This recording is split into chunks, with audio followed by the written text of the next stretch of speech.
All right, we're back at the ballpark. Take a quick look at the lineups for the Aviators. Jorge Mateo leads off. He's at shortstop. Dustin Fowler will be in center field, batting second. Eric Campbell at second base tonight, batting third. Mark Payton, who has moved up from the bottom of the lineup to batting fourth, he'll be in left field. Dustin Garneau is catching tonight, batting fifth. Alfonso Rivas gets to start tonight at first base. He's batting sixth. Jonah Heim will be the DH. Having a pretty good series, 5 for 12. He's going to bat seventh. Sky Bolt with a homer last night. He's batting eighth. He'll be in right field. Mikey White is batting ninth tonight. He'll be at third base. And starting for the Aviators will be right-hander, 22-year-old Grant Holmes.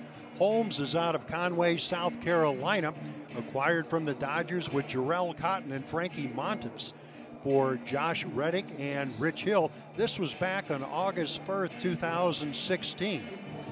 So, Holmes, the 22-year-old, who's pitched in one game for the Aviators. That was 8 days ago. That was against Tacoma. In that ball game, 4 2/3 innings, he allowed 6 hits, 1 earned run. He had 1 walk. He struck out 5. So Holmes making his second AAA start, and a very important one, as the Aviators have a chance to clinch tonight as they lead in this best-of-5 series 2-1. So Holmes, he's all set to go. First batter he's going to face is going to be Abiatal Avellino. Avellino in last night's ball game led things off with a home run. 4 for 15 overall. He's getting ready to step in as Grant Holmes is ready to deliver that first pitch. He winds and delivers, and it's a fastball inside, ball 1 at 7:06. We're underway here. 4th game of a best-of-5 series.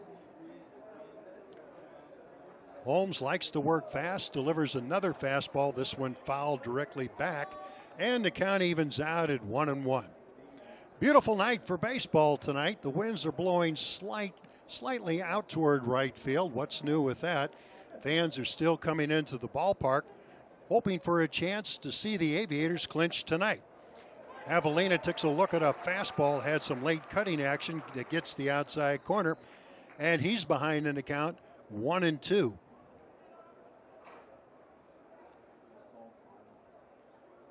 Holmes winds, delivers. There's a liner to right coming on hard as Bolt. It's going to drop in front of him. He's able to pick it up on a hop. Avellino, not a real good swing, but it was good enough to bloop it into right field for a leadoff single. A bit of an off-speed pitch. Looks like it hit him somewhere near the trademark, but it's a single nonetheless. First runner on, first hit of this ball game. Here's Mike Gerber.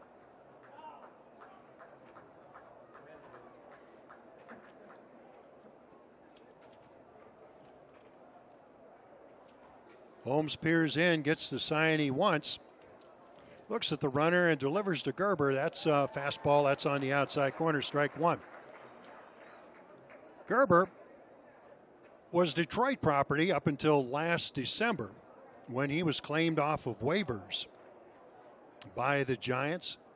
Made his major league debut on April 20th of 2018 when he came in as a pinch runner. There's a liner in the left center. Giving chase is the left fielder Payton. It's going to go all the way to the wall. The runner, Avellino, rounds third but stays put. The ball is not fielded cleanly by Mateo, but Avellino took his eyes off the ball and had to stay put at third base. So, first 2 batters reach as Gerber connects for a double. 2 runners on. Here's Christian Adames.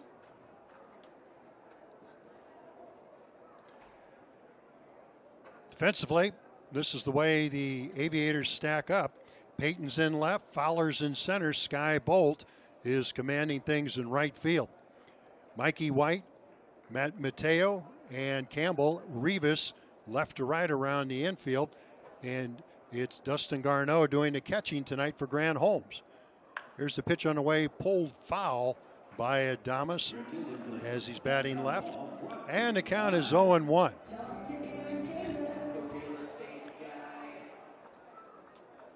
Holmes missed nearly the entire 2018 season with a rotator cuff injury.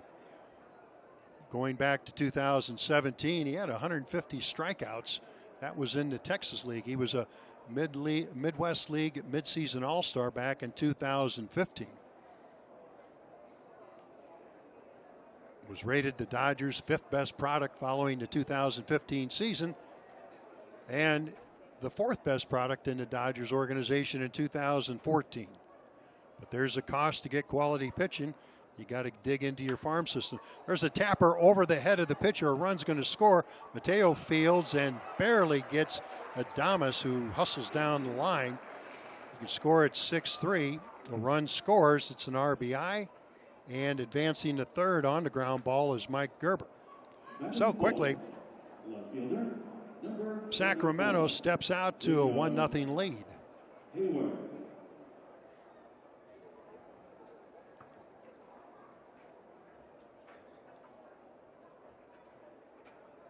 So Grant Holmes, the right-hander who works off the third base side of the mound, works from the stretch with the infield in, delivers a fastball that misses low and in, and the count's 1-0.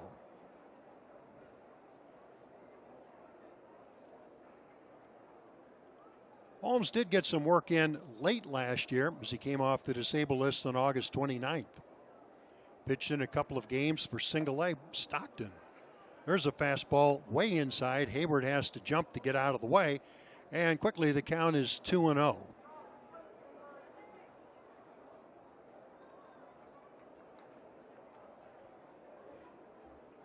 So working quickly from the stretch, runner on third, one man out. Here's the pitch on the way. That fastball gets the outside corner, and it counts now 2-1 on Jacob Hayward. Hayward in the series 2 for 8.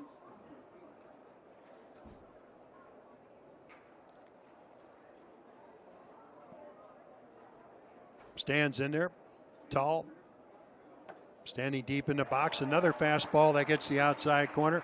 And count evens now up now at 2-2. 1-0. Sacramento's taking an early lead like they did last night. Runner on third, one man out, infield in, playing straight up in the outfield. Holmes working from the stretch, peers in, gets a sign, delivers. Strike 3. Got him with a fastball. And Hayward didn't get a good rip at that pitch and goes down on strikes. There is something to be said about strikeouts, when to get them, when to pitch for them, and if you can do it with runner on third and less than 2 outs with the infield in, well, that's a tip of the cap. That's a star on the bill of the cap, as a matter of fact, because now there's 2 outs, that runner on third, and the infield moves back to its normal position. Another fastball to Joe McCarthy, the left-handed batter. Misses inside, and the count's 1-0. McCarthy had his struggles at the end of the season. But since then, well, he's been doing quite a job. There's a pitch that misses low, and the count now is 2-0. In fact, McCarthy batted just .165 in 24 regular season games with 1 home run with Sacramento after he joined the club, being traded from the Tampa Bay organization. Here's a pitch on the way, a little bit inside. Quickly the count is 3-0 to Joe McCarthy. But since the playoffs have come up, he's gone 5 for 10 in the first 3 games, a couple of walks, and 5 RBIs. So he's the key man in that order as he stands in there right now with a run in, a runner at third, and 2 men out. Stretched by Holmes, the pitch. There's a roller towards second base. Campbell a long way to go as he was playing on the outfield grass. Comes in, makes the throw on the run to retire McCarthy. So for Sacramento in the top of the first, there was 1 run, 2 hits, no errors, and 1 man left. Played a half inning. Sacramento on top by a score of 1-0. 0-5 on the season. As he gets the call for the start tonight. 0-5, we'll go a little deeper into those numbers. 5.08 the earned run average in 6 games started. That covers a total of 44 1/3 innings, where he struck out 43, and he's walked 11. He's ready to go. He's working from the stretch to Jorge Mateo, who takes a look at a fastball at 94 right over the heart of the plate. 0-1 to count to Mateo, who's struggling in this series. He's 1 for 14. Defense for Mateo pretty much straight up, and they're in at third base, although the third baseman moves back, Adames. Breaking ball, that misses outside, and the count evens out at 1-1. Navas has pitched twice against Las Vegas, once on April 17th. He pitched in relief, 1 2/3 innings with a strikeout, nothing else. There's another off-speed pitch. It misses down low. 2-1 to count to Jorge Mateo. We're in the bottom of the first inning. Sacramento put a run on the board on 2 hits. Navas again from the stretch. And delivers. Fouled back a little bit toward the right side, and the count evens out at 2-2. Navas also pitched against Las Vegas on May 29th. In that game, he started and eventually got the defeat, going 4 2/3 innings, giving up 6 hits and 6 runs. A couple of home runs in that ball game. He walked 1 and he struck out 5. 2-2 pitch to Mateo, way inside, and it gets him. It got him somewhere on the right arm. So Mateo right now, who's on his knees, he's out on the third base side on his knees, rubbing or holding on to that right arm as Fran Reardon comes down to take a look at him. The trainer's out to visit. And we're going to see what goes on right now. Mateo has gotten up from his knees. He's bent over.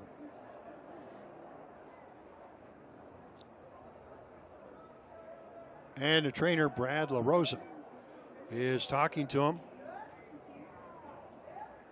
And he's trying, first of all, to determine exactly what Mateo can do. We see Mateo on TV. He's moving his hands just a little bit. So it appears it got him somewhere on the wrist or somewhere on the fingers, and he's pointing now to his thumb. So LaRosa is going to have him squeeze his hand. See exactly what it is. Well, we saw Mateo jump just a little bit when he touched the thumb. So it's still not been determined yet just exactly what has happened to Mateo, other than the fact that he was hit on the hand and just how bad it is.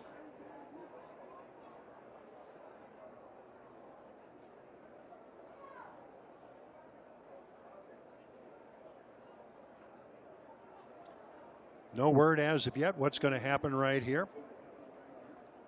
So LaRosa still talking to Mateo. Fran Reardon jumps into the conversation, and I guess the question he's going to ask, Mateo, can you stay in the ballgame? If not, we'll get somebody ready for you. Mateo now back to his knees. He's back up, grabs his helmet, and he's going to stay in the ballgame. As LaRosa takes the tour with him down the first base line. So Mateo hit by a pitch. That's how the bottom of the first starts. He'll be on at first base, ready to come in. Will be Dustin Fowler, who's batting second tonight. Fowler in this series, 3 for 12. And LaRosa still is with Mateo once he reaches first base. Mateo convinces him he's okay. LaRosa heads to the dugout. And the pitcher, Carlos Navas, is back in the stretch. He's ready to go. So, a runner on first, nobody out. We're in the bottom of the first inning. Sacramento on top by a score of 1-0. Mateo, pretty good lead. Quick throw over to first, and he's back. Davis was originally in the Oakland organization. That was back in 2010. And he stayed there in the minor leagues, lower part of the minor leagues, until 2016 when he got a couple of games in with Nashville. Stretch, pitch on the way to Fowler. That misses outside. Art's in there for a strike. 0-1 to count. 2016, Davis was in Nashville. In 17, he was at Stockton and Midland. And after he signed as a free agent with Cincinnati, he was at Double-A Pensacola in the Reds organization. Hard hit line drive right at the second baseman, and he tried to intentionally ground it. No, says second base umpire Brian Fields or Derek Eaton, we're not going to allow that. So it's a line out. 1 on, 1 out. Here's Eric Campbell. Take a look at defensively for Sacramento. Jake Hayward is in left field. Mike Gerber's in center. Joe McCarthy is in right. Left to right around the infield. Christian Adames is at third. Abiathal Avellino is at short. Levi Michaels at second. Zach Houchins is at first. Ronnie Freeman doing the catching tonight for Carlos Navas. 1 on, 1 out. First pitch to Campbell. That stays outside. And it counts 1-0. Umpiring crew tonight, Sean Ryan behind the plate, calling balls and strikes. Brian Fields is at first. Derek Eaton is at second. Last night's home plate umpire, Lee Myers, is stationed at third.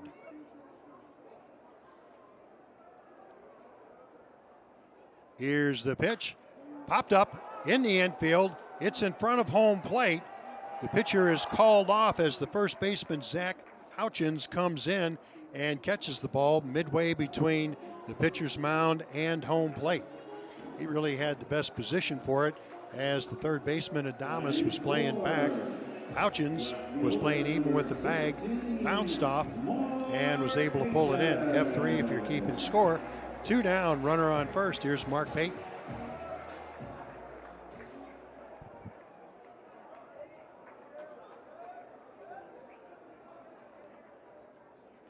Payton out of Orland Park, Illinois.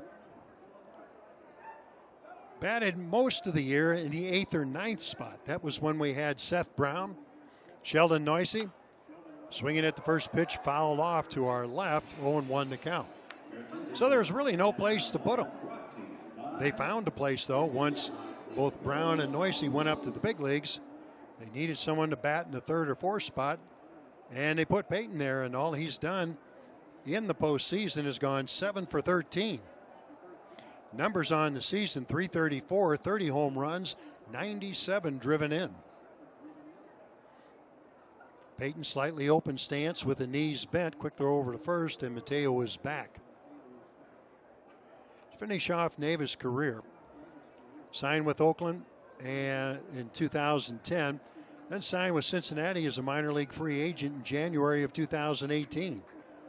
Free agent again at the end of the year in 2018, and he signed with the Giants organization. Stretch, the 0-1 pitch to Payton misses a little bit outside, and the count evens out at 1-1.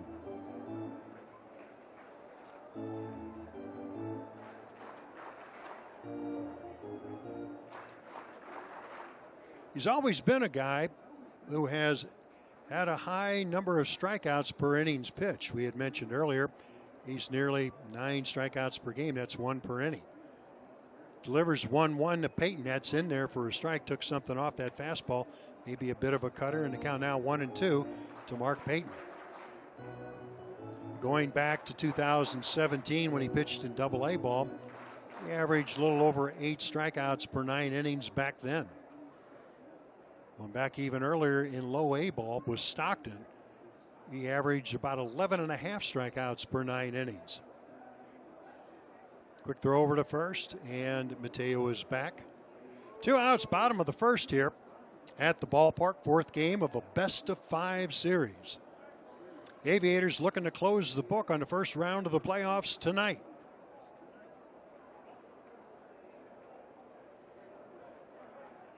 Navas, with his glove on his shoulder, peers in for the sign, gets the one he wants. Peek at Mateo, the pitch on the way, a roller toward first. It's going foul, so we'll do that 1-2 pitch one more time.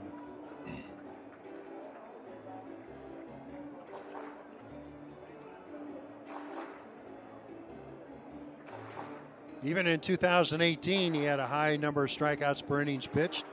About 11 strikeouts per 9 innings last year in Double-A in Pensacola in the Reds organization.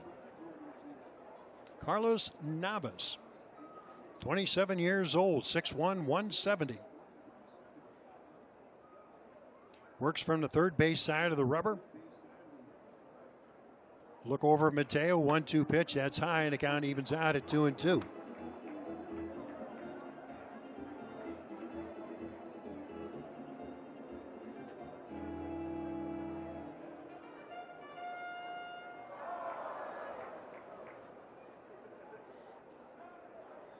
All right, Navis slows things down considerably here with that runner at first. Now it gets the sign he wants. He's ready to deliver 2-2. And here's the pitch. Fouled back as the count remains 2-2.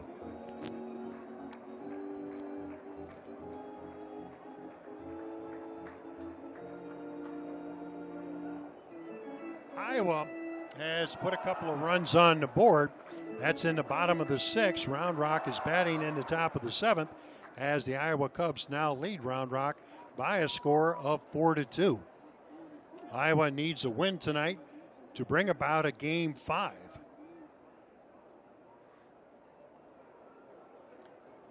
Here, Mark Payton with a count 2-2, 2 outs, runner on first, fouls back another pitch. So it's a pretty good bat by Payton, and Carlos Navas has not given in one bit.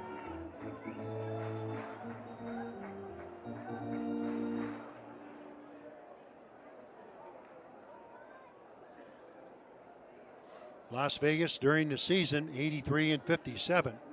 Played better on the road, 44-26, than what they did here at Las Vegas Ballpark. At home, they were 39-31. Navas ready to go.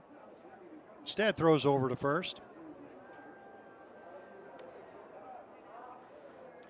And Sacramento, by contrast, there's about 10 games difference. They were 73-67, and at home they were under 500, 33-37. They too played much better on the road than they did at home. Their record 40-30. Now we're ready to go. 2-2 pitch. Roller on the right side. It's going to be picked up by the second baseman, Levi Michael. Flips to first, and that closes the book on the top of the first for the Aviators. No runs, no hits. There was one man left. We played one inning. Sacramento on top by a score of 1-0. In the number one position. All right, taking a look at what's going on in Iowa, in Des Moines. It's the bottom of the seventh with one man out. Iowa ahead in that ball game by a score of 4-2. As mentioned, if Iowa wins, they'll force a game 5. That'll be played tomorrow afternoon. Well, back to this ball game. Ronnie Freeman, who is catching tonight, is stepping in. Freeman out of Lawrenceville, Georgia. First pitch swinging, rolls one up the middle. That's going to be a base hit. So Freeman gets the second inning started, much like Sacramento did in the first with a leadoff single. Freeman's on. That'll bring Zach Houchins to the plate. Zach Houchins.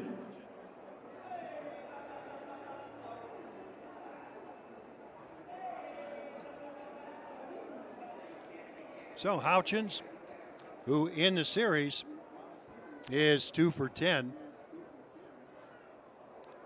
Got just a couple of at-bats, 1 for 2 during the season, and ended up batting .500. Takes a look at a fastball that misses outside, and it counts 1-0. Glad you could be with us on this Saturday night. Good crowd on hand. As I look down into the stands both ways, it appears things are filled, so we got a pretty good crowd. Plus, a lot of people sitting out on the berm in right field. That fastball misses down low, and the count quickly is 2-0 on Zach Houchins.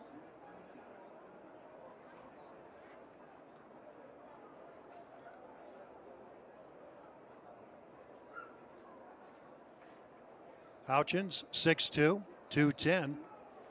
Out of Wilson, North Carolina. He attended East Carolina. Fouls one off on the right side, taking a pretty good rip at a fastball. Count now 2-1.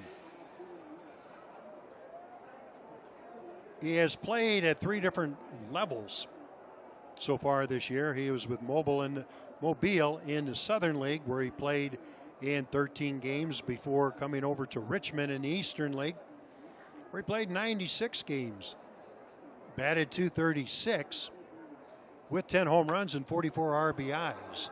Another foul, and the count evens out at 2-2 on Zach Houchins, 26. And at Sacramento, 4 at-bats, a couple of hits, batting .500. That's how he closed the book before he got into playoffs. So here's the stretch by Grant Holmes. The look at the runner at first. Here's the pitch. Did he go around? Yes, he did, says home plate umpire Sean Ryan. It was an off-speed pitch. Houchins was way out in front. Tried to stop that swing, couldn't do it. Becomes a strikeout victim. That is the second recorded in the early goings here by Grant Holmes. Sacramento's on top in this ball game, 1-0. They scored a run on a couple of hits and a ground out. That was in the first inning. Here's Ryan Howard. Right-handed batter, batting 8th tonight. He's a DH. Takes a look at a fastball that's in there for a strike.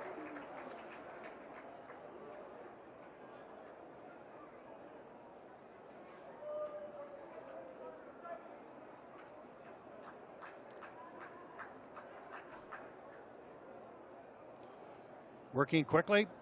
There's a hard hit ground ball to second. Could be 2. Campbell to the shortstop over to first base, not in time. Lower had a little bit of a problem getting that ball out of his glove. It was a little bit of a slow exchange on the play by Campbell. And there wasn't a whole lot left on the throw as it was a bang-bang play at first base. Followed a force, goes 4-6. That puts the exchange of runners and Ryan Howard on at first base. Here's Levi Michael.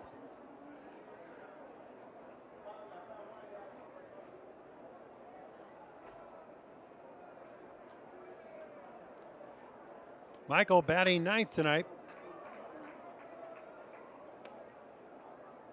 Takes a look at a pitch. And well, we didn't have it on the scoreboard. So Levi Michael, 5'8", 175. Signed as a minor league free agent back in November. There's the stretch to look at the runner. The first pitch to Michael, that's inside for a ball, and the count's 1-0. Michael's out of Winston-Salem, North Carolina. They proudly proclaim themselves the barbecue capital of the world. Well, he talked to the people in Kansas City. May have a little bit different opinion. Pitch, that's hit down the right field line. That's going to drop foul. Well, that ball had some spin on it. You couldn't tell from our angle here whether it was going to be fair or foul. So it's a break as far as the Aviators are concerned. That ball twisted foul as it began descending. And that means that Levi Michael is going to come back and give it another try.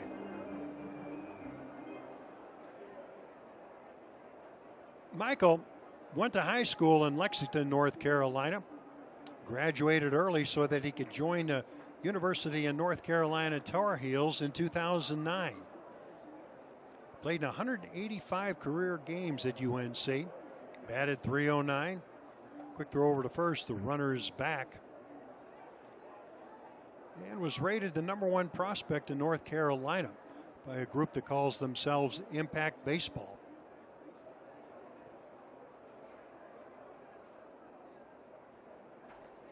So, Michael, right-handed batter, up there with 2 outs, a runner on first, the pitch on the way, off speed, swung through it, he's down on strikes. So that closes the book in the bottom of the second. For Sacramento, no runs, there was 1 hit, there was 1 man left. We played an inning and a half here at the ballpark in Las Vegas. Sacramento on top by a score of 1-0. For the Aviators, that's Dustin Garneau, Alfonso Rivas, and Jonah Heim, the 3 batters scheduled to face the 27-year-old right-hander out of Venezuela. Garneau 2 for 6 in the series. Ready to step in. Garneau, 32 years old, out of San Pedro. Attended Cal State Fullerton. Selected by the Rockies in the 19th round going back to 2009. Called him Drago back then. I bet there's a nice little story behind that. Story behind this at bat, he takes a look at a fastball that's in there for a strike, 0-1 to count.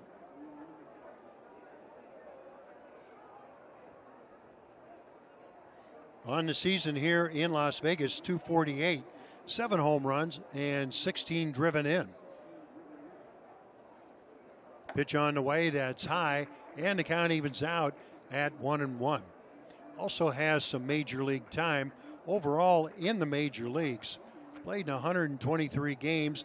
He's hit 8 home runs, 38 RBIs, batting just .207 for, well, most recently Oakland and the Angels. He was with the Angels up until about midseason. There's a ground ball deep to short, backhanded by Avellino. Long throw over to first in time as Houchins is on the receiving side of that throw. One down here as Garneau grounds out. Alfonso Rivas is ready to step in. Rivas came on like gangbusters when he joined the ball club after Seth Brown went up to the big leagues. Rivas, 406 with a home run and 5 driven in. But, well, he's 1 for 11 in the postseason. As they put the shift on, it's kind of modified from what we've seen earlier in the season. Michael over toward the hole, Avellino right behind Bag at second base on the third base side of it. There's a fastball at 95. That's high, and it counts 1-0 to Rivas as Heim wakes on deck.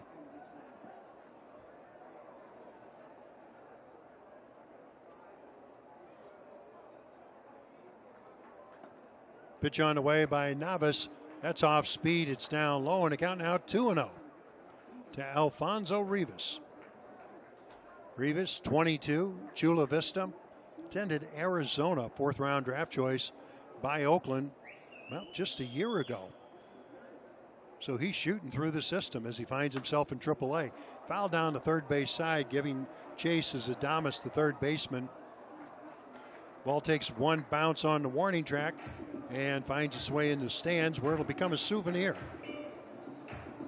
2-1 to count to Alfonso Rivas.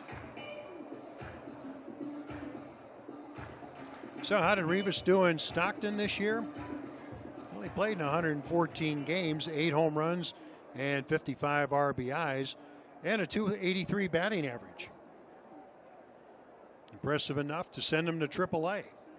Left-handed batter stands deep in the box, 2-1 count. That fastball way high, and the count now 3-1.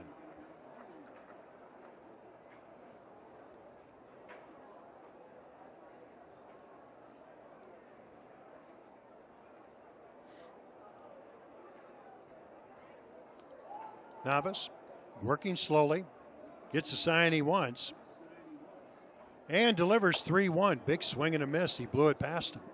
So the count runs full on Alfonso Rivas. Jonah Heim waits on deck.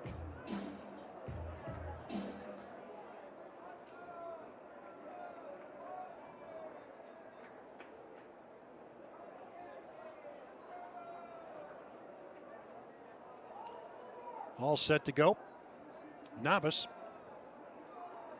And here's the 3-2 pitch. Swung on and missed. Elevated a fastball.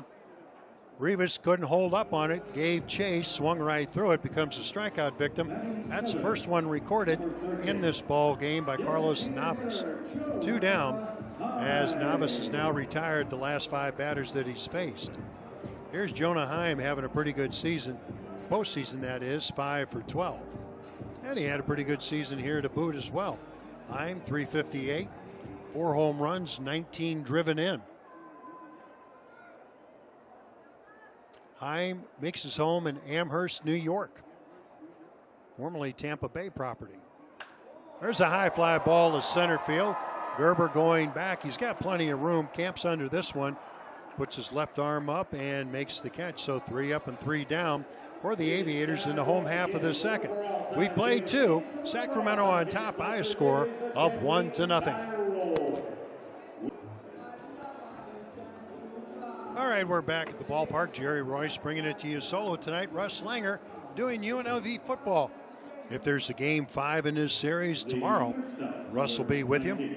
I'll be joining him. Game time, if it's needed, will be at 12:05. But first and more important is getting back to this ball game. We're in the top of the 3rd inning as Sacramento took a 1-run lead, that in the top of the 1st. Abiatal Avellino, who started things off with a base hit and came around to score the game's only run, steps in, looks at an off-speed pitch taken over the inside corner for a strike. Avellino was originally Yankees property. Fastball that's inside. Count evens out at 1-1. He came over to the Giants with Juan DePaulo on August 31st of 2018 in the deal for Andrew McCutcheon. That fastball tails inside, 2-1 to count as Grant Holmes enjoys working quickly.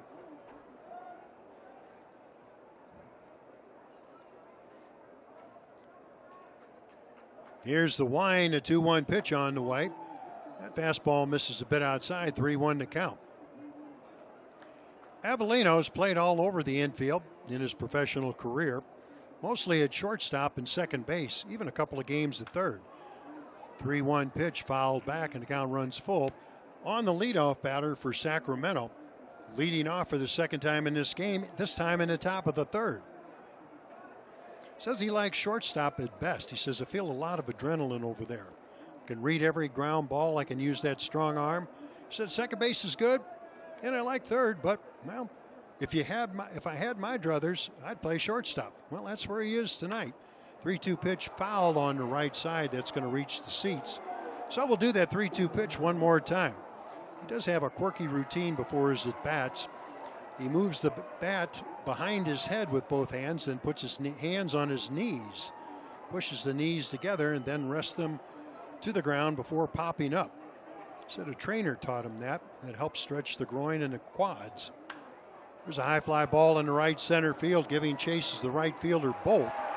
He's over there to pull it in for the out. So Avellino goes to the opposite field for the second time. First time he got a base hit. This time he flies out. One down, top of the third inning. Here's Mike Gerber. Gerber back in that first inning with Avellino on first. Double to the gap in left center. Avellino had a chance to come around and score, but he stopped at third, took his eye off the ball. The relay got past Mateo, and that meant that Avellino had to stay there. There's a ground ball to shortstop. Long way to go for the shortstop lower to pick it up, but he got the throw over to first just in time as Gerber's out 6-3, 2 down here in the third inning.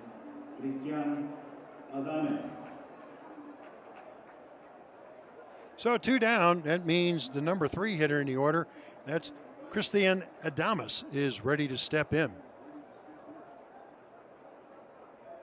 Adames, Cubs property at the start of the season, takes a look at a fastball outside corner in there for a strike. 0-1 to count. 28 years old. Shows bunt, pulls back, and the pitch is down low for a ball, and the count evens out at 1-1. Adames is out of Dominican Republic. Was a non-roster invitee to spring training. That pitch off speed outside corner. He couldn't pull the trigger on it. So the count now 1-2 to Christian Adames. Spells his first name Christian. Christian. 1-2 pitch at misses just a little bit outside. Grant Holmes thought he had strike 3. Fans watching the reaction of Holmes, well, they tend to go off what he thought about it. Pitch was a little bit close, but it did appear to miss. This pitch on the way, that's a little more outside. The count now is full on Adames.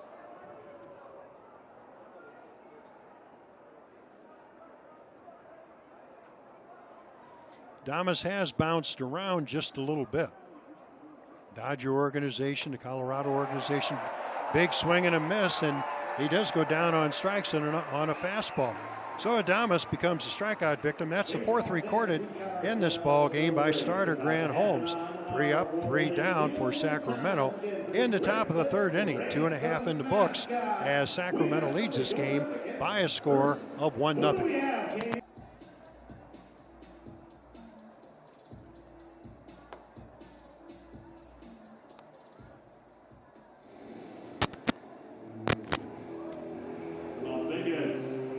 We're back at the ballpark. Hey, glad you could be with us on this Saturday night. Good crowd on hand here at the Las Vegas ballpark. Jerry Royce sitting in for Russ Langer. If there's a 5th game to this best-of-5 series tomorrow night, or tomorrow afternoon, Russ will be here to call it. I'll be with him, Mike's side. And if that game occurs, it begins at 12:05. Ready to begin things here in the home half of the third inning is Sky Bolt, batting eighth tonight. He's going to be up there for the first time. Bolt, a home run last night. Pretty good series so far. 4 for 12 in the previous 3 games. First pitch on the way. That's a tailing fastball. Misses, ball 1. 1-0 to the count to Sky Bolt. Bolt, born in Atlanta, Georgia, makes his home in Ormond Beach, Florida.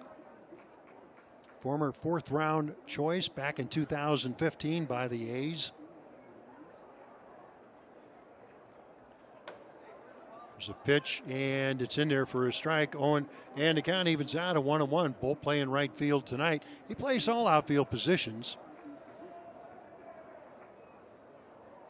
Fran Reardon likes to mix guys around, make sure they have a chance to see what they can do in any outfield position. That's usually the way they do it in a number of organizations. That fastball misses inside, and the count is 2-1 on Sky Bolt. He's played more games in center field than he has in right and left. Tonight, though, playing right field for the Aviators. Rolls one on the right side, a 2-hopper to the first baseman. That's Houchin, who flips to the pitcher, Navas covering, and we have 1 out. That's 6 in a row now, retired by the Sacramento right-hander, as Mikey White is ready to step in. Number 4, Mikey White.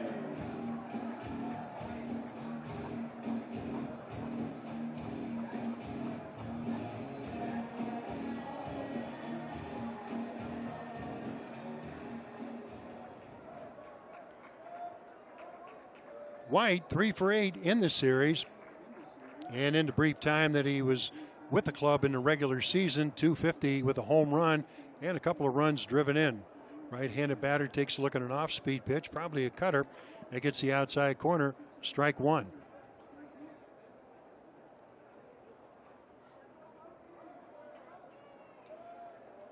They're in the bottom of the 8th in Des Moines. That game is now tied up as Round Rock put a couple of runs on the board in the top of the 8th. There's a breaking ball and misses down low, and the count evens out at 1-1 on Mikey White, batting 9th and playing third base tonight.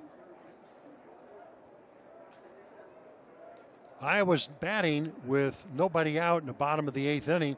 More to come on that ball game. Navas delivers. That fastball misses outside. The count now 2-1 on Mikey White.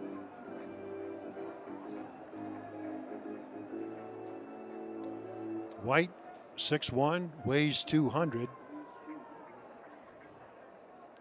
26 years old. Out of San Diego. Attended college in the University of Alabama. There's a 2-hopper right to Levi Michael at second. He picks the short hop and flips it over to first, and that's 2 outs here in the home half of the third inning. The shortstop, number 7, Ray Blair.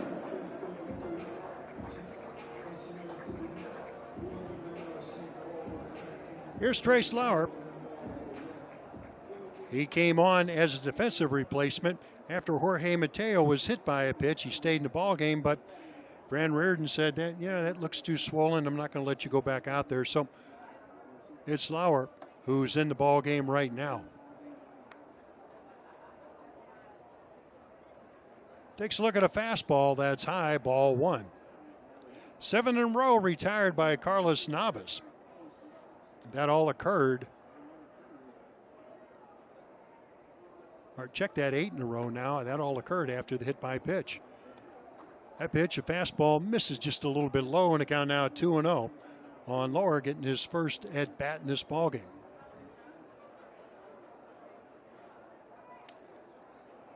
Lauer makes his home in Portland, Oregon.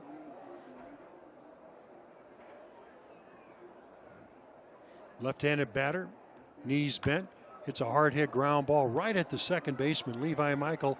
A couple of steps to his right, picks it, and throws over to first. Well, 9 in a row now retired by Carlos Navas, pitching not at all like somebody who was 0-5 with an earned run average of over 5. 3 up and 3 down for the Aviators. We played 3, Sacramento on top by a score of 1-0.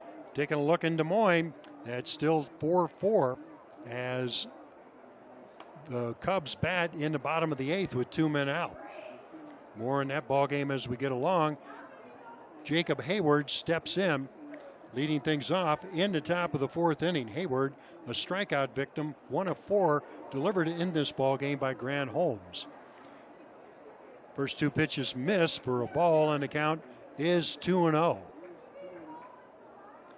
Hayward, out of Eagles Landing, Texas High School, Giants 18th round selection in 2016. Rolls at the third. Mikey Whitecamp's there. Long throw over to first in time, 1 down, as Jacob Hayward is now 0 for 2 in this ballgame. Score at 5-3. Joe McCarthy is ready to step in.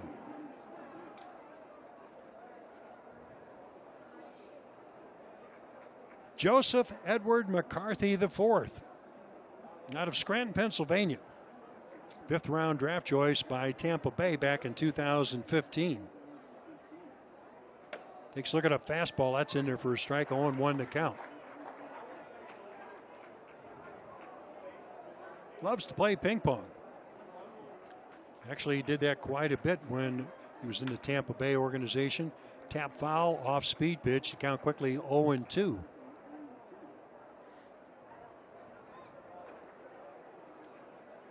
His formal name, Joseph McCarthy IV. Actually asked a clubhouse guy if he put the Roman numerals on the back of his uniform.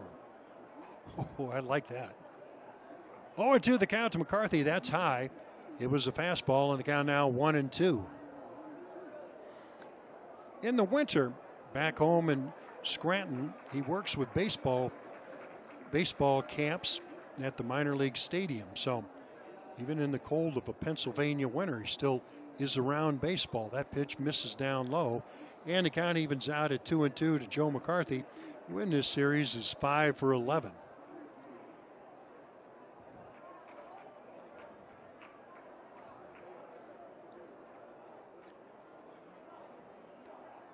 McCarthy came over on July 31st in a trade. And it takes a look at a pitch, an off-speed pitch down low, and suddenly an 0-2 count has turned into a 3-2 count. 1 down here, top of the 4th inning, 1-0 Sacramento on top. 3-2 pitch on the way, high fly ball to right field. Bolt is going back, he's at the track, he's a step or 2 in front of the fence, and he's able to pull it in for the out. The wind did nothing to help that ball at all, as it's not blowing. McCarthy appeared to hit it near the trademark, so it didn't have that kind of carry. Bolt, though, was prepared as he was a couple of steps onto the warning track to make contact with it. But it was a no-go. 2 outs here. Here's Ronnie Freeman. Freeman takes a look at a fastball that's in there for a strike. 0-1 to count.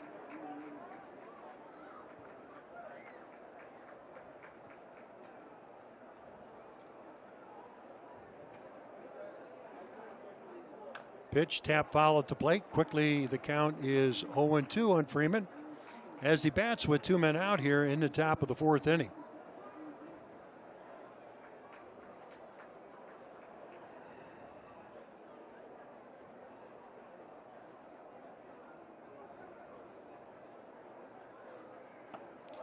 Swung on and missed. He got him with a changeup, and that closes the book on the 4th inning.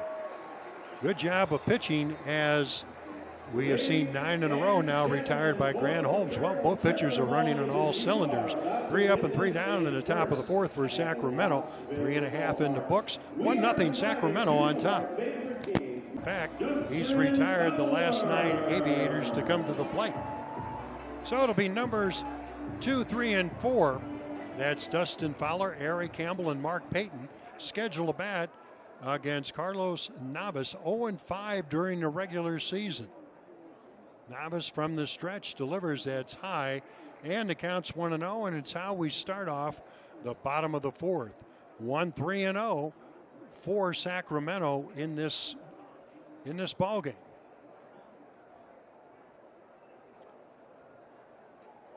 Navas from the stretch, infield, a slight pull for Fowler. That pitch misses high, and the count's now 2-0. Let's take a trip to Des Moines, see what's going on there. They're in the top of the ninth, 2 men out as Round Rock bats in a 4-4 tie. More on that as the game continues. There's a fastball that's in there for a strike on the outside corner. 2-1 to count to Dustin Fowler, who lined to second his first time up.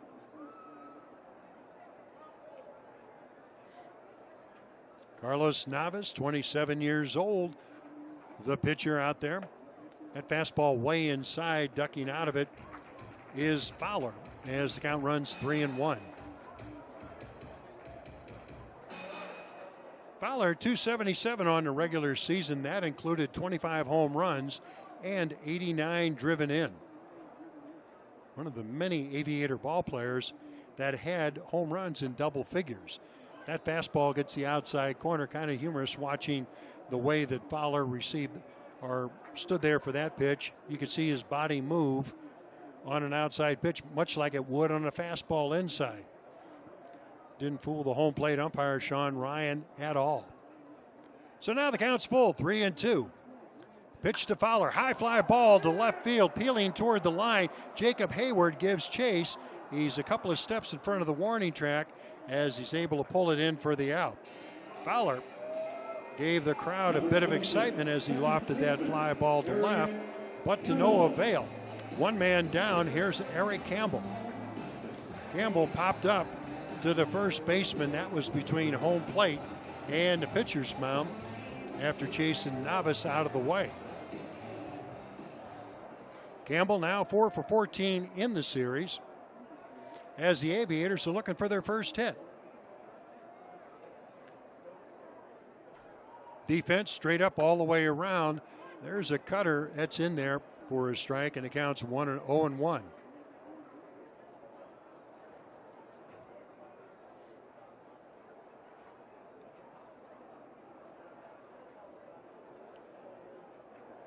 Campbell out of Connecticut last year, played in New Orleans. Takes a look at a pitch that misses outside. It's a fastball, and the count evens out at 1-1.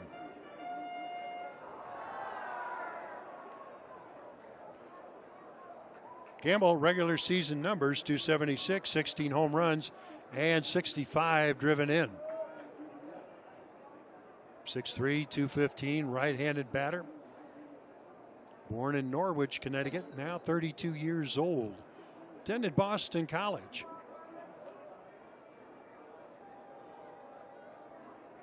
Originally with the Mets.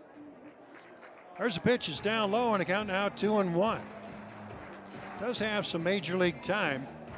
196 games worth, where he's hit 7 home runs and batted .221. Includes the Mets in 2014, 15, and 16. There's a swing on a foul ball, and the count now 2-2.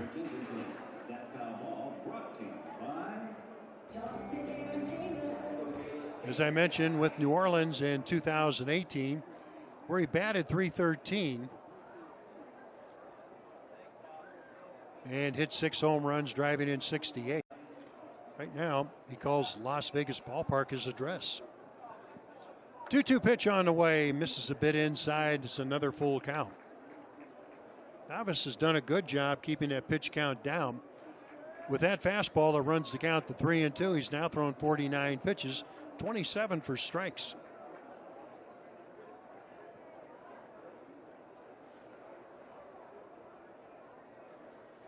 All right, the stretch. And the 3-2 pitch on the way. That's high, ball 4. That breaks a string of 10 consecutive batters from Las Vegas coming to the plate and coming up empty.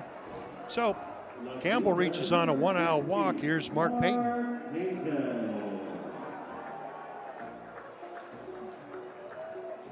It's the first walk surrendered by either team in this ballgame. So here comes Payton, grounded out to second his first time up. 6 for 14 on this series.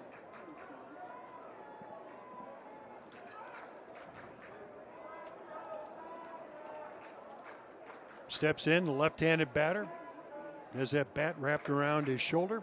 Takes a look at an off-speed pitch in there for a strike. And the count's 0-1.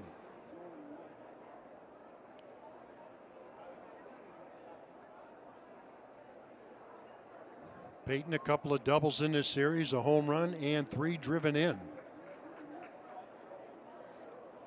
So moving him up to the middle part of the lineup has really been a godsend as far as Fran Reardon's concerned. Big rip at a fastball comes up empty. Pitch might have been above his hitting zone, as Peyton's a better low ball hitter on pitches inside and a better high ball pitcher or hitter on pitches outside. Not afraid to go the opposite way. In fact, has some pretty good power that way. That's why the defense pretty much respects him in the outfield, playing straight away all the way around. Here's the 0-2 pitch. Yeah, it's way outside, off speed. The count now 1-2.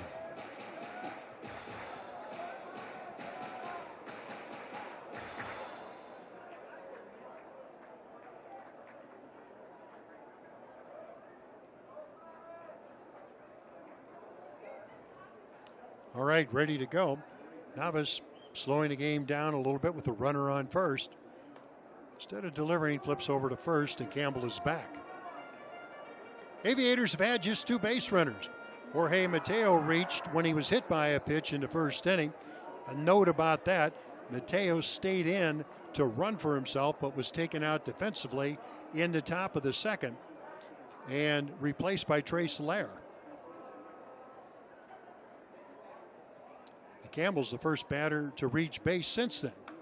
Fouled back.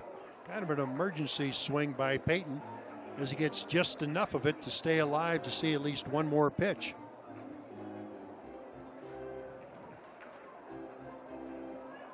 Peyton in this series more hits than any other Aviator. Heim has 5 hits. Bolt and Campbell both with 4.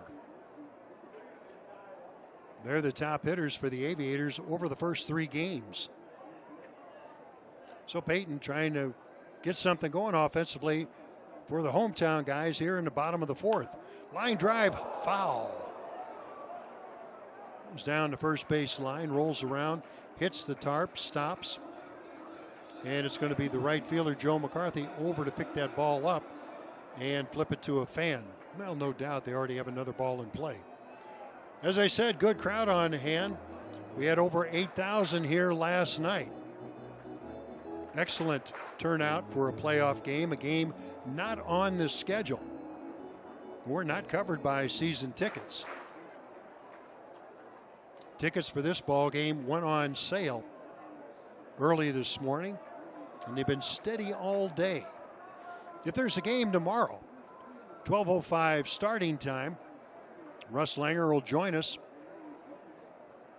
as we have the deciding game of this series, if it happens that way. Fouled off to the left as the count remains 1-2, and Mark Peyton.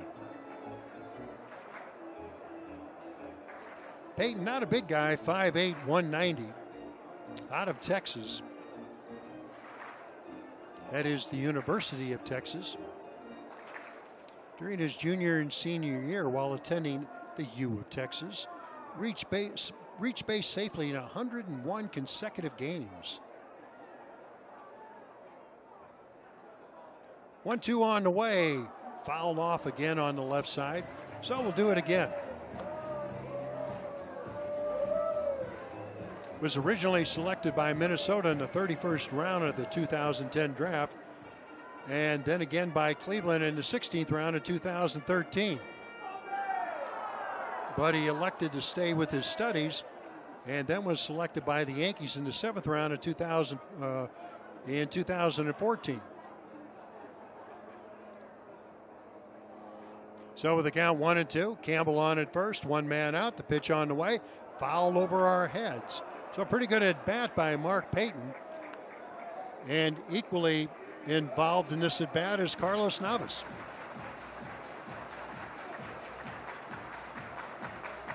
Hear the fans in the background. There's a lot of them here tonight.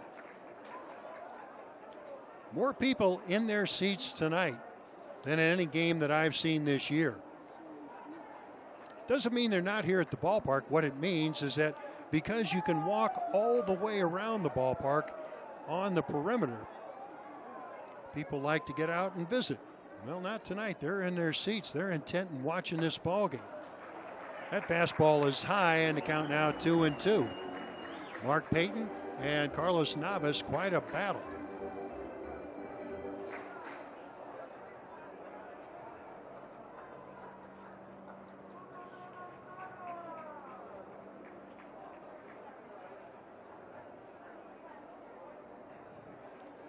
Navas gets his sign with his glove on top of his left shoulder.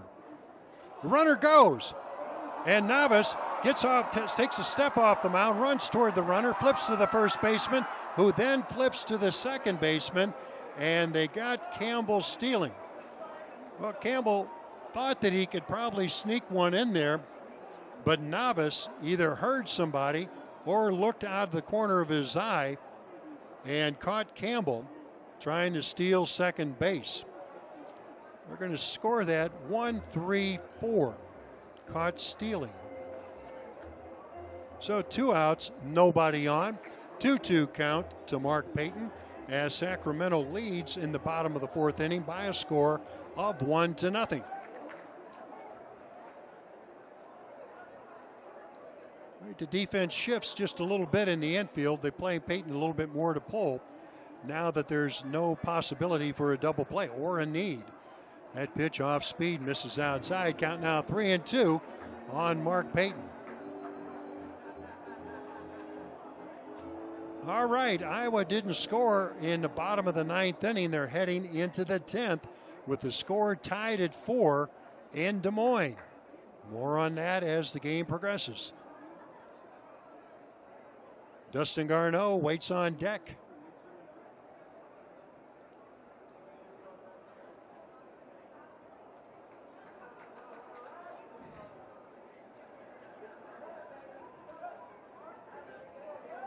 All right. Navas gets the sign he wants. And delivers 3-2. Line drive down the left field line. That's going to hook foul. It's going to hit the second deck where it settles in there to some seats, some of the very few seats that aren't occupied. So 3-2 count. We'll do it again.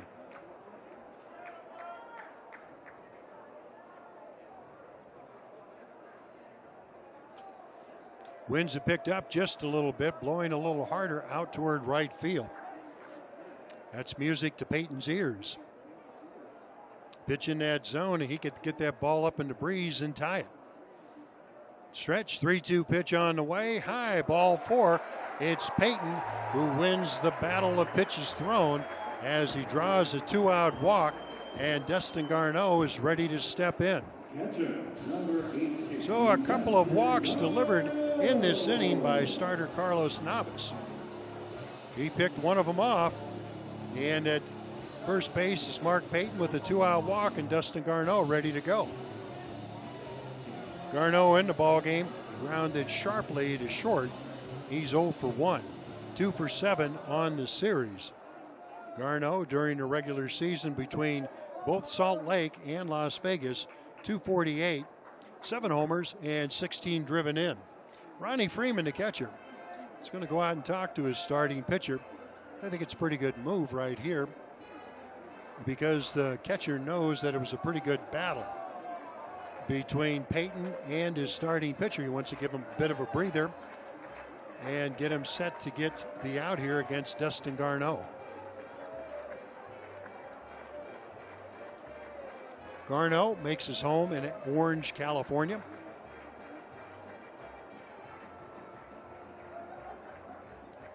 "32 years old, 6'2", 205. 32 years old, I mentioned earlier, Cal State Fullerton alumni, an alumnus. So Garneau steps in there, wearing that number 18 on his back. Aviators wearing their white uniforms with the colored sleeves as the pitch is in there for a strike. 0-1 to count.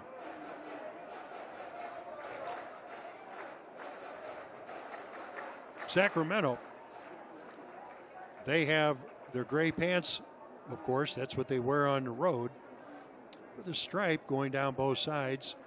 And they're wearing their black tops with a, well, it appears army green kind of colored number. 0-1 to count to Garneau. The pitch on the way. That's in there for a strike. 0-2 the count to the Las Vegas catcher. 1-0. Sacramento on top.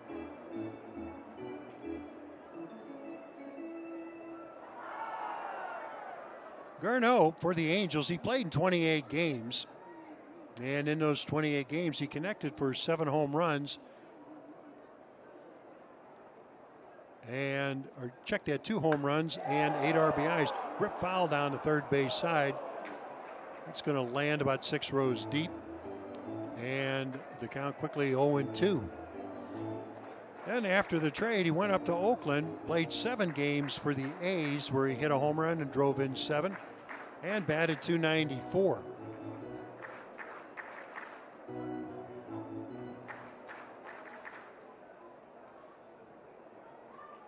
But on August 19th, he was outrighted here to Las Vegas after being designated for assignment on the 16th.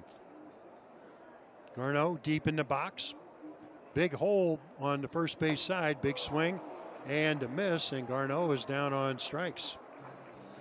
Well, that closes the books for the Aviators in the home half of the 4th inning. No runs, no hits. There was 1 man left. We played 4 full innings here at the Las Vegas ballpark. Sacramento, on the strength of a run in the 1st inning, leads this game 1-0.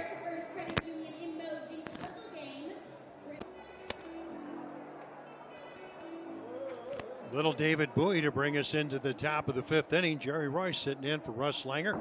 Russ is doing UNLV football. If there's a game 5 tomorrow, Russ will be here. I'll be with him. But right now, we've got to take care of matters here at the Las Vegas ballpark as Las Vegas trails in this ball game to Sacramento by a score of 1-0. Sacramento ready to bat in the top of the 5th inning. It'll be Houchins, Ryan Howard, and Levi Michael, the bottom 3 of the order for Sacramento. First pitch delivered by starter Grant Holmes, in there for a strike. Holmes has thrown 55 pitches so far in this ball game, 35 for strikes. High and deep to right field, looking up is Bolt. This one is gone. Zach Houchins connects for a home run, and it's a 2-0 Sacramento lead.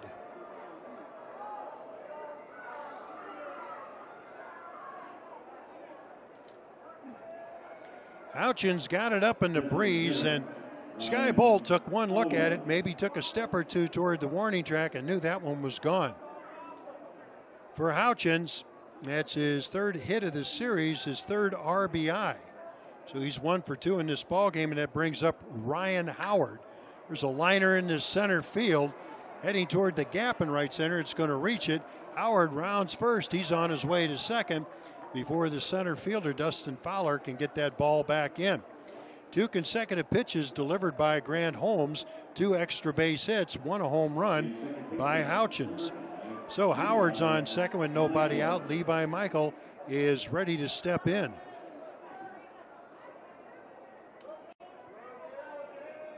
That is 5 hits now for Sacramento in this ball game. And there's some movement in the Las Vegas bullpen. We'll have who the person is who's getting up. We'll have that ready for you in just a bit. Levi Michael ready to step in. He's a strikeout victim. 1 of 5 recorded in this ball game by Grant Holmes. All right, the defense is expecting bunt. Doesn't show bunt, takes a pitch instead inside, and accounts 1-0. They're in on the corners, White on at third and Rivas at first. Campbell playing a little bit toward the bag to keep the runner close. Defense pretty much straight up in the outfield. That's Peyton Fowler and Sky Bolt. All right. Pitch, breaking ball, that's down low, and quickly the count is 2-0 to Levi Michael. Kyle Lobstein is up in the Las Vegas bullpen. That's the left-hander. as Holmes now have 59 pitches. Taking a look at his past record, he's gone somewhere in the neighborhood of 65 to 75 pitchers before he calls it a night, so he's getting in that territory right now. There's a fastball at 92, clips the outside corner to count now 2-1. So, though, Grant Holmes can't be watching the pitch count. He's got to get some outs here. A run in, a runner at second, as Sacramento now leads in this ballgame by a score of 2-0. Holmes from the stretch, takes a look back at Howard, delivers the pitch, misses a bit outside. The count runs 3-1 on Levi Michael, batting ninth tonight.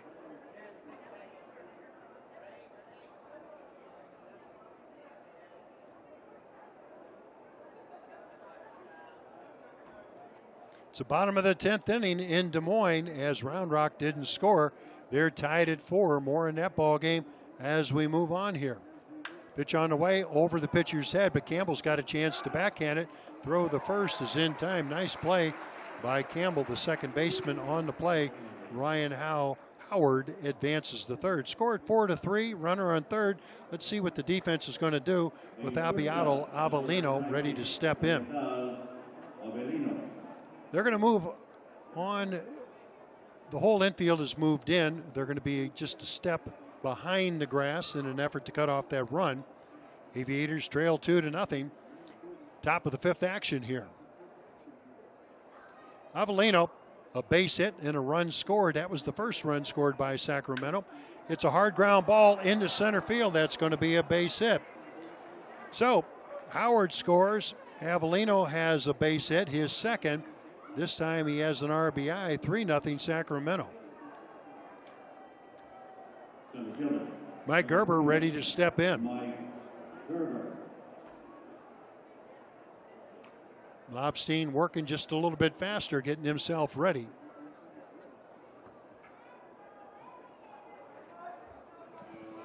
So it's the catcher, Garneau, comes out to talk to his starting pitcher. No doubt an effort to give Lobstein a little more time to get ready. Gerber, the left-hander. Oh, that's all the time they needed as far as manager Fran Reardon's concerned. He's making that familiar walk out to the mound.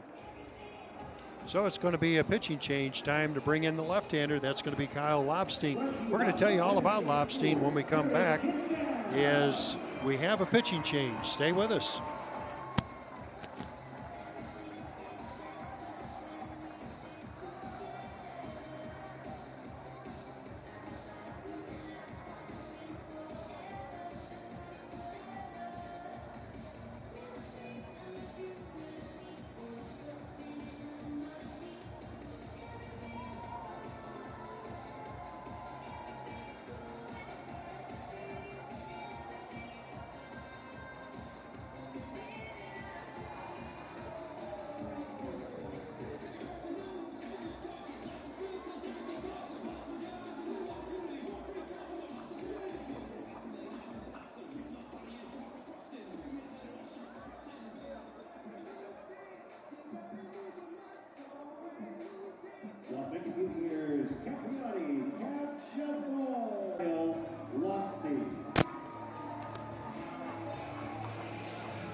All right, we're back at the ballpark here in Las Vegas. Jerry Royce bringing it to you.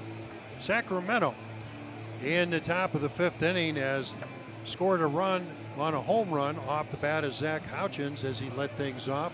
Ryan Howard then got a double, advanced to third on a ground out, and came home to score on a ground ball up the middle by Abiato Avellino. An RBI single that produced the second run of the inning.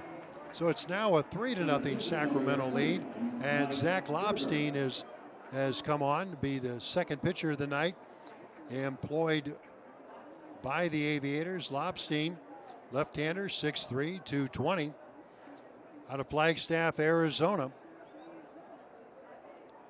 Pitching for the second time in this series, 2/3 of an inning the other day, where he gave up a hit, a couple of walks, and struck out one. Delivers his first pitch. It misses, ball one, to left-handed batting Mike Gerber.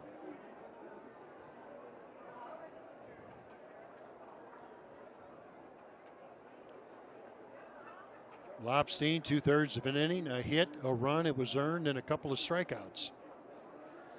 Delivers, hard hit ground ball to second, could be two. The flip to Lair at short, over to first. It's a double play. So the Aviators are able to cash in a double play.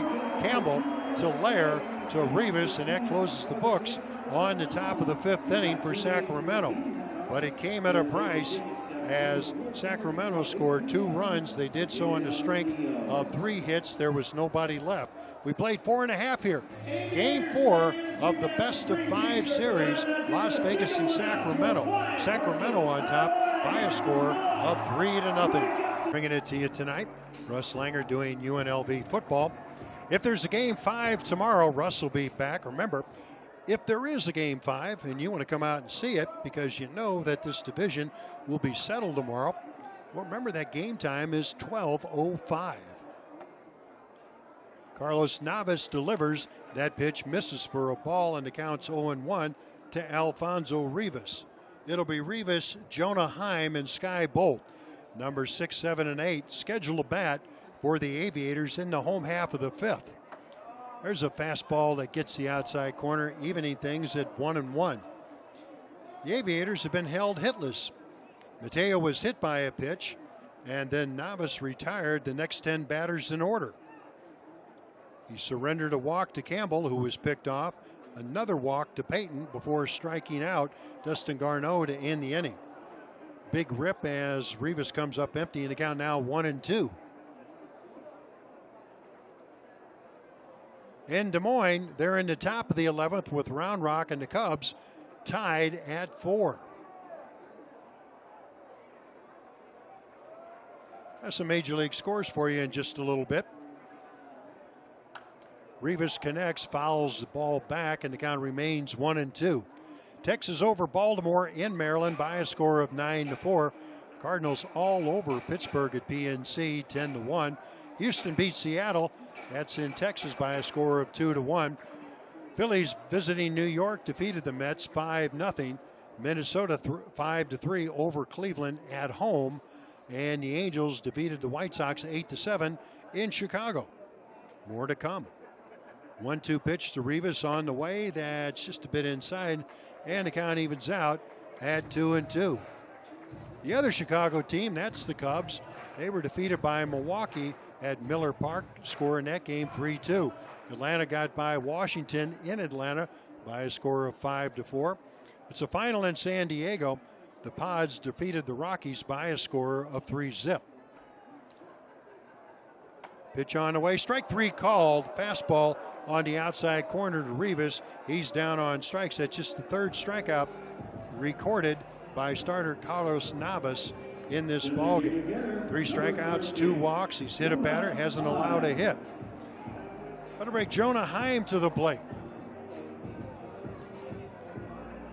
In Oakland, the A's are in the bottom of the 7th against Detroit, leading 9-2. Top of the 7th inning action at Dodger Stadium. The Giants lead the Dodgers 1-0. Yankees beat Boston earlier tonight at Fenway by a score of 5-1. Arizona over Cincinnati, the score in that ball game 2-0. Back here, Jonah Heim with 1 man out takes a look at a pitch that misses down low, and it counts 1-0. Heim flied to center his last time up. Good series, 5 for 13 after batting .358 during the regular season. Left-handed hitting catcher, the DH tonight, takes a look at an off-speed pitch, clips the outside corner, and the count evens out at 1-1. 2 more scores for you. Down in Florida, Tampa Bay beats Toronto by a score of 5-3, and Kansas City defeats Miami in Miami by a score of 7-2. For more updates, stay with us on the postgame show. I'll have all the scores around the major leagues at that time. Hard hit ground ball, a shortstop there to get it is Avellino with that strong throw across the diamond to first to Houchins, and Jonah Heim is retired, now 0-2 in this ball game, as we have 2 outs in the home half of the 5th inning, and Sky Bolt stepping in.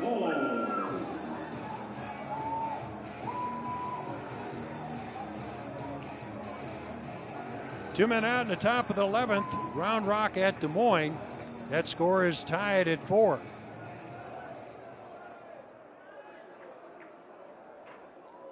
Bolt steps in.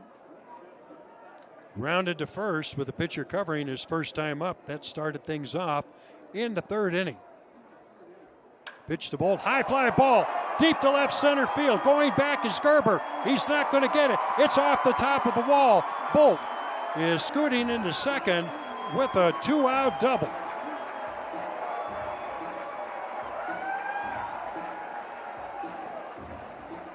Bolt got a pitch. It was up and out over the plate. He wasn't sure whether it was going to go or not. It hits about halfway up the fence. The center fielder, Gerber, is there to get the carom and flips it into second base as the right fielder, Bolt, stands there with 2 men out. That's the first hit for the Aviators in this ball game as Mikey White steps in. We got the attendance for tonight's ball game. 7,242 are in attendance, and you heard most of them yell and scream when that ball came off the bat of Sky Bolt. Here's Mikey White. First pitch swinging, a roller to shortstop. Avellino picks it up, fires across, and they get Mikey White by a step. However, in the 5th inning, no runs, 1 hit. There was 1 man left. We played 5 full innings here at the ballpark in Las Vegas. Sacramento leads this ball game, 4th game of the best of 5 by a score of 3-0. A double off the wall in center field by Sky Bolt, but with 2 outs and Mikey White at the plate, he grounded out to end things in the 5th inning. So it's 3-0 Sacramento as they're ready to bat here in the top of the 6th. Kyle Lopstein, the pitcher who came in to replace starter Grant Holmes, delivers. It's a strike to Christian Adames, formerly Cubs property, as he stands in there, shows bunt, fouls it off, and quickly the count is 0-2. Adames was with the Iowa Cubs when he was released on July 5th, and San Francisco picked him up, signed him, and sent him here to Sacramento. While he was in Iowa, played a total of 12 games, batting just .256. But in 43 games for Sacramento, he's batted .283. There's a roller foul on the third base side. And the count remains 0-2 to Christian Adames.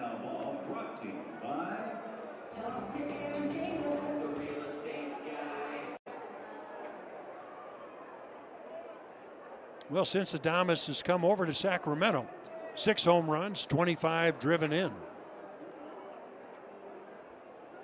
Playing third base tonight, batting third. High fly ball deep to left field. Looking up is Payton, and this one is gone.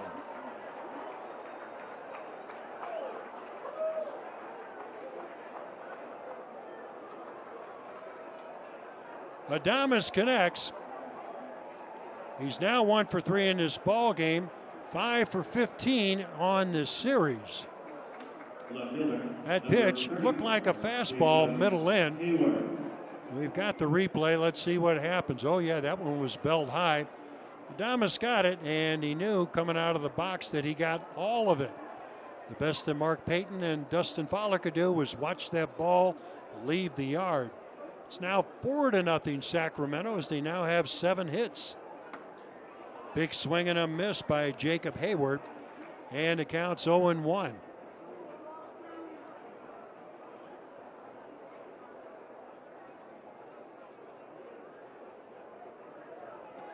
Hayward takes a look at an off-speed pitch that misses a bit outside, and the count evens out to 1-1.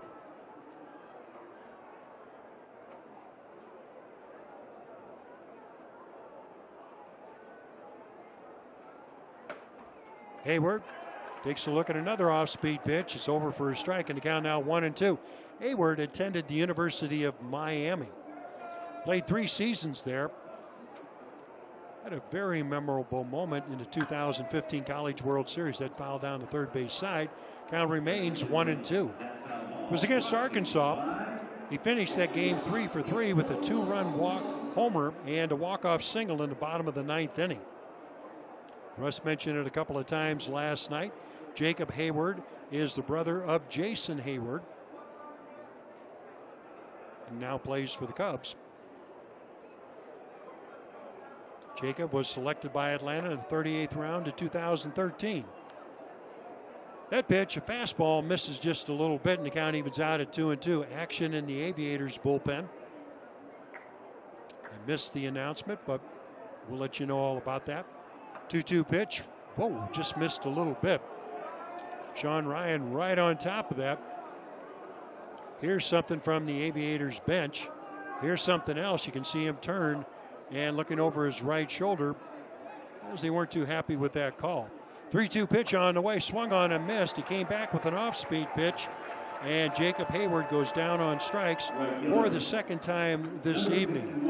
Hayward's now 0 for 3. That's going to bring to the plate Joe McCarthy, who is grounded out and flied out. One down here. We're in the top of the 6th inning. Sacramento on top. It's been an outstanding pitching performance by starter Carlos Navas. Navas at 77 pitches. Well, figures he has perhaps at least one more inning if he can contain the Aviators. First pitch to McCarthy, lefty against lefty, in there for a strike. One in and one man out in the 6th. Breaking ball misses a bit outside, and the count evens out at 1-1.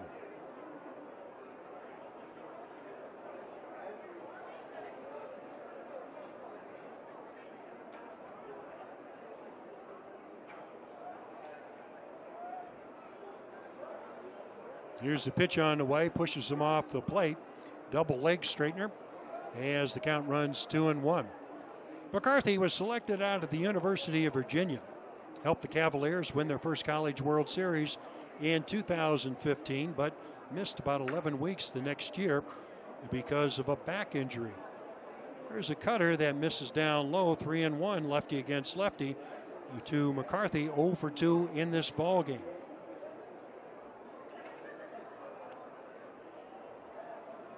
Pitch on the way, off speed, in there for a strike. McCarthy was fooled by the pitch, couldn't pull the trigger, and now the count is full at 3-2. Kyle Lobstein, second pitcher used tonight. Pitch on the way, that is down low, ball 4. So lefty against lefty, and McCarthy draws the walk. Catcher, number 22. Ronnie Freeman.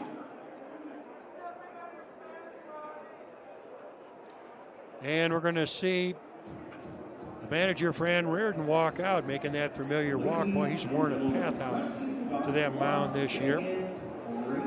So Ronnie Freeman, the catcher and right-handed batter, is going to see a different pitcher. It's time to bring in the right-hander. We're going to tell you all about it when we come back. We're going to take a break as the Aviators trail in this ball game by a score of 4-0. Stay with us.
Well, we're back at the ballpark. Third pitcher employed by Fran Reardon is going to be a right-hander. It's going to be Brian Schlitter, 33 years old, out of Oak Park, Illinois. 6'3", right around 240. Formerly in the Phillies organization. That goes back to 2007. Attended the College of Charleston. The right-hander is ready to step in. In the series, he has appeared in one game, 1/3 of an inning. He gave up a hit in the process. So Schlitter comes on, the third pitcher used tonight by the Aviators. The first batter he faces is Ronnie Freeman, who takes a look at a fastball on the outside corner. 0-1 to count to Freeman. The runner at first is Joe McCarthy, a run already in, as we have one out, one on, and Sacramento leading in this ball game by a score of 4-0. There's another fastball just a little bit low, and things even out against Freeman, the catcher tonight. He was the DH last night. 1 for 2 in this ball game is Freeman. That's 3 for 12 overall in the first 3+ games of this series. Breaking ball that's way high. It appeared that Schlitter stumbled a bit as he delivered that pitch. And the count runs 2-1. Waiting on deck is Zach Houchins. A home run in this ball game. 1 of 2 for Sacramento. Aviators looking for a double play ground ball. That's where the infielders are playing at double play depth. That fastball's down low. 3-1 to Ronnie Freeman.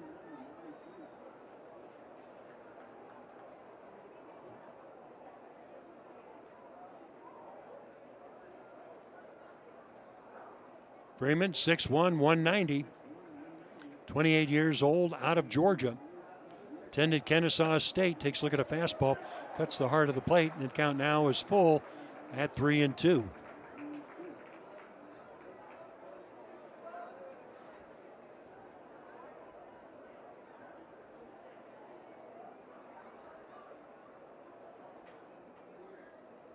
All right, ready to go with the count 3-2. The runner, not a big lead. We're going to see if he goes. Stretch, long look at the runner. The runner stays put. The pitch, a two-hopper to third. It's off the glove of White. It's going to roll into left field. We're going to see what's that's going to be called. The ball came up a little bit on Mikey White. He was trying to get himself in position to catch and throw, hoping to get a double play.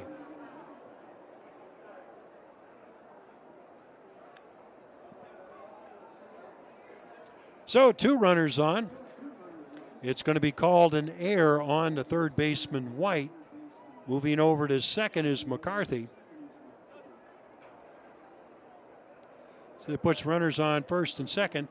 Zach Houchins is ready to step in. 1 for 2. Big home run. That was in the 5th inning. That gave Sacramento a little bit of breathing room, making the score 2-0. They put another run on the board on the single after a double by Ryan Howard. Here's the pitch, and it's a bit down low, and it counts 1-0.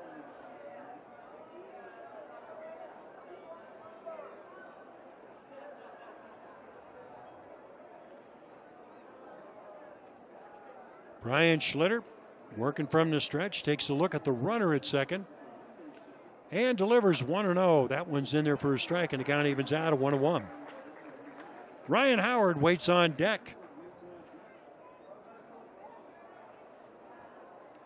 Houchins, that big hit, an opposite field home run.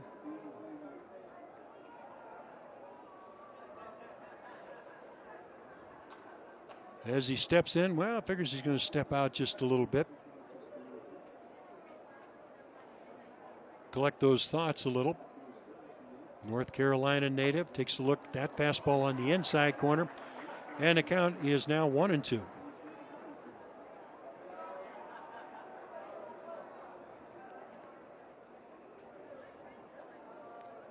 Aviators looking for a double player. Lair, the shortstop, and Campbell pinched a little bit towards second base, hoping to convert a ground ball into a twin killing. To pitch on the way, tap foul at the plate as the ball bounces up and catches Houchins.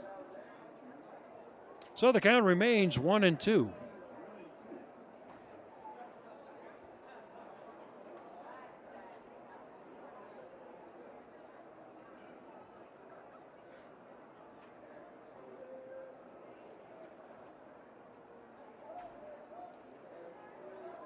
Schlitter ready to go. Delivers, and pitch misses just a little bit outside. Looked like he took something off his fastball. Might have been a cutter or maybe a slider that he overthrew. So the count's now 2-2 to Houchins in this ball game.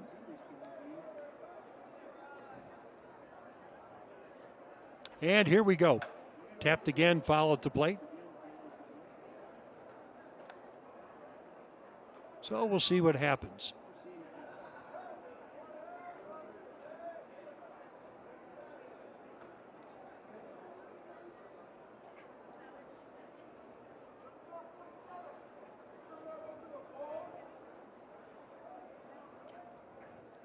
Okay, now we're all set. 2-2 count. And the pitch on the way. Roller toward third. It's going to get past the pitcher. It's going to be White who picks the ball up and has nowhere to throw it. It's going to be an infield single. Everybody moves up a base. That means McCarthy's now at third. Freeman, who was safe on the air, is at second, as it's an infield hit off the bat of Houchins, is now 2 for 3 in this ballgame. That brings Ryan Howard to the plate. So bases loaded, one man out, already a run in, as the Aviators trail in this ball game by a score of 4-0.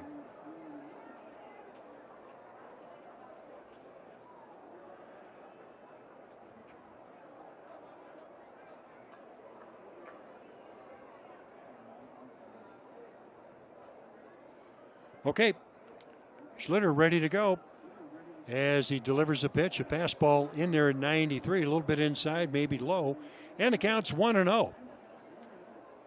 Aviators trying to stop the bleeding here in the top of the 6th. Bases loaded, one man out, 1-0 the count to Ryan Howard.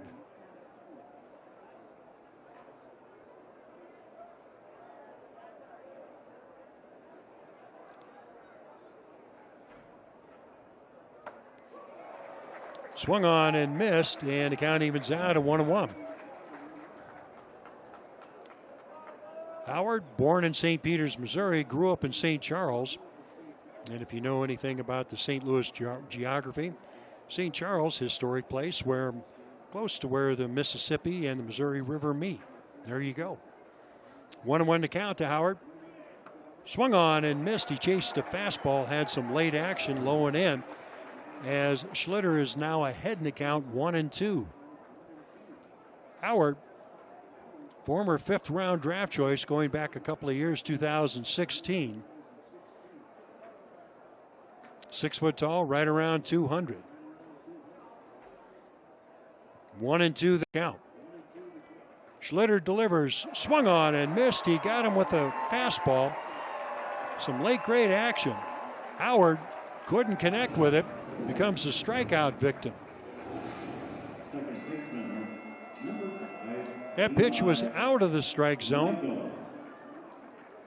Schlitter going for the strikeout, gets it. So now we have a situation with 2 men down. The defense is going to be back with the bases loaded.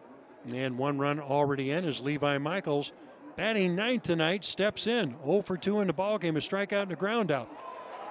Goes after a fastball, comes up empty. The count 0-1.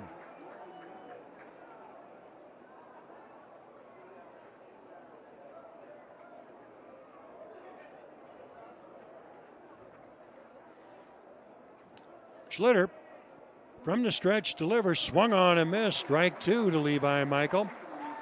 So Schlitter, who came on after the walk to Joe McCarthy, gave up a ground ball error that allowed Freeman to reach base.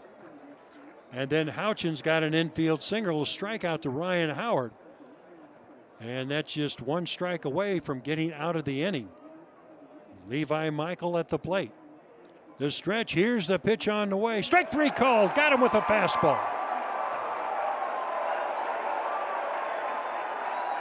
So Schlitter does it in grand style. Strikes out 2 batters with the bases loaded in the top of the 6th.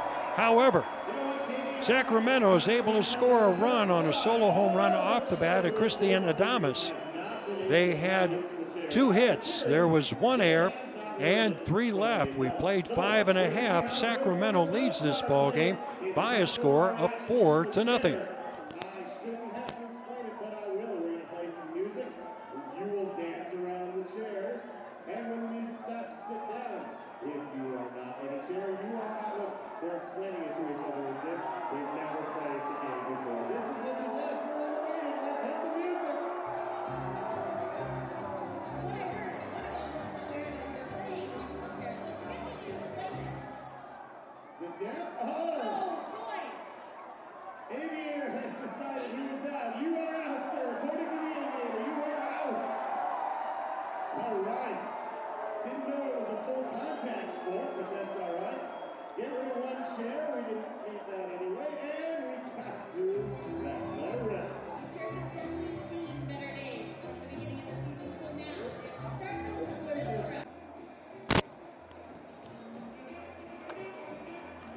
All right, new pitcher comes on for Sacramento in the bottom of the 6th inning. It's going to be Dan Winkler. Winkler, 29 years old, out of Effingham, Illinois, 6'3", right around 200 pounds. Former 20th round draft choice that goes back about 8 years with Colorado. He attended Central Florida. He's appeared in one game in this series. That was 2 nights ago, where he went 1 2/3 innings, gave up a walk, and he got a couple of strikeouts and didn't allow any hits or any runs. So it's Winkler. He's coming on for the starter. That is Carlos Navas. Ready to step in is going to be the top of the order. It's going to be Trey Slayer. It's going to be his second at bat, coming in for Jorge Mateo. First pitch is high and it counts 1-0. It's all over in Des Moines. The Iowa Cubs defeated Round Rock by a score of 5-4, scoring a single run in the bottom of the 11th inning. So that series will go the full 5 games. Iowa defeats Round Rock. Second pitch in this at bat to Trey Slayer is inside, and the count quickly is 2-0. Winkler delivers, and that pitch is in there for a strike. 2-1 to count. It'll be Lair, followed by Fowler, and then Eric Campbell. Winkler works from the stretch, throws a fastball that tails off the outside corner, and the count now is 3-1 to the leadoff batter here in the top of the 6th.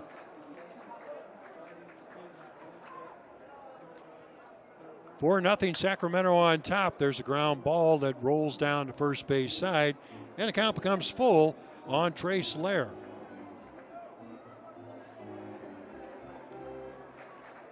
Lair in the series is 0 for 4. Left-handed batter, knees bent, waving that bat. 3-2 pitch inside, ball 4. So it's a leadoff walk. As the Aviators got something going here, they got the leadoff man on base as they trail by 4. Here's Dustin Fowler. He's lined out to second. He's fly deep to left, 0 for 2 in the game. He is 3 for 14 in the series. Houchins is going to hold the runner on, and Levi Michael is going to be playing a little bit closer toward the bag at second. Leaves a big hole between first and second. There's the pitch. Fastball misses outside. 1-0 the count to Dustin Fowler. Waiting on deck is Eric Campbell.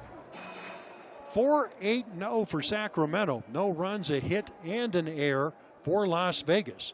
Fourth game of a best-of-5 series. Las Vegas leads the league to win tonight to advance to the finals, the championship finals.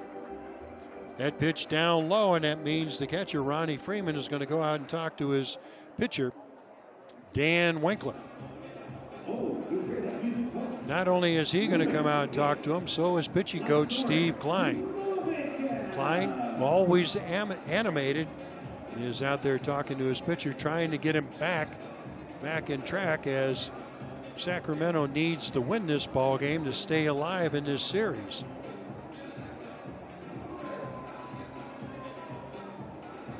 So Klein, who has an extended conversation, a pat on the backside to his pitcher, it's a sign of saying, go get him, as the home plate umpire, Sean Ryan, comes out to break up that rock pile. Everybody heads back to their position, and Dustin Fowler is getting himself ready to step in here. Aviators only have one hit in this ball game. They've had 2 men reach base by the base on balls. They've also had 1 man hit with a pitch. That was Jorge Mateo. That fastball in 93 misses. Quickly the count is 3-0 to Dustin Fowler. With the Aviators down by 4, it figures Fowler's going to take a look at least 1 pitch. Stretched by Winkler, 3-1, ball 4. 2 consecutive walks by the Sacramento reliever. That's setting the table for the middle part of the lineup, as Eric Campbell steps in, and on deck is Mark Payton.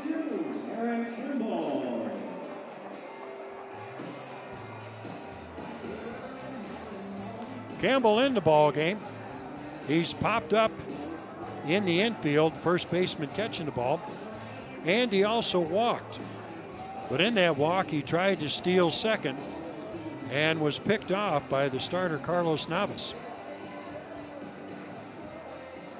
So Campbell officially 0 for 1 in this ball game, 276 on the regular 60 on regular season with 16 home runs. See what he can do right here. Runners on first and second. The Aviators need to put some runs on the board. That fastball over the heart of the plate, and the count's 0-1, Eric Campbell.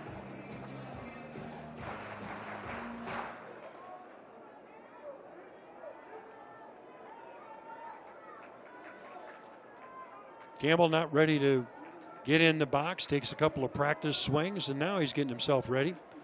I always tell he's ready. Takes a tap of that plate, whirls the bat around a couple of times. Now Winkler's ready to go.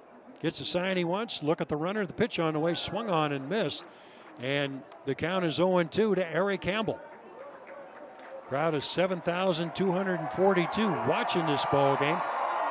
And as you can hear, it's a rather boisterous crowd here at the Las Vegas ballpark on this playoff Saturday night. Winkler ready to go. Check of the runner, the delivery, the pitch foul on the right side that's going to reach the roof, take a hop off the light tower and bounce down into the seats. So the count remains 0-2 to Eric Campbell.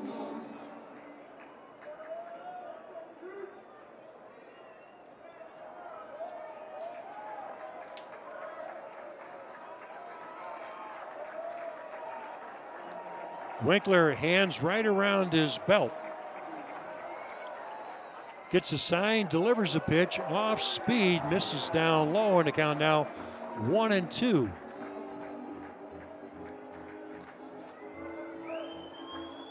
Winkler came over to San Francisco as part of a 2019 trade deadline deal that sent Mark Melancon to the Braves.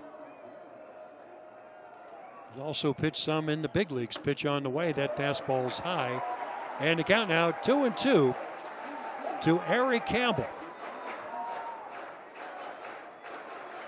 In Winkler's major league career, he's got some nice numbers, 8-2, and earned an average of 368 in 117 games, all of them in relief. 115 strikeouts in 100 innings. Next pitch, a fastball barely misses, and the count runs 3-2 to Eric Campbell. Good at bat by Campbell, as he was behind in the count, 0-2, has now run it to 3-2. Remember, Trace Lair walked to begin things. Dustin Fowler followed with a walk. They're on base for Campbell, who is one pitch away from drawing the third walk of the inning. Nothing going on in either bullpen. All right, Winkler, all set to go.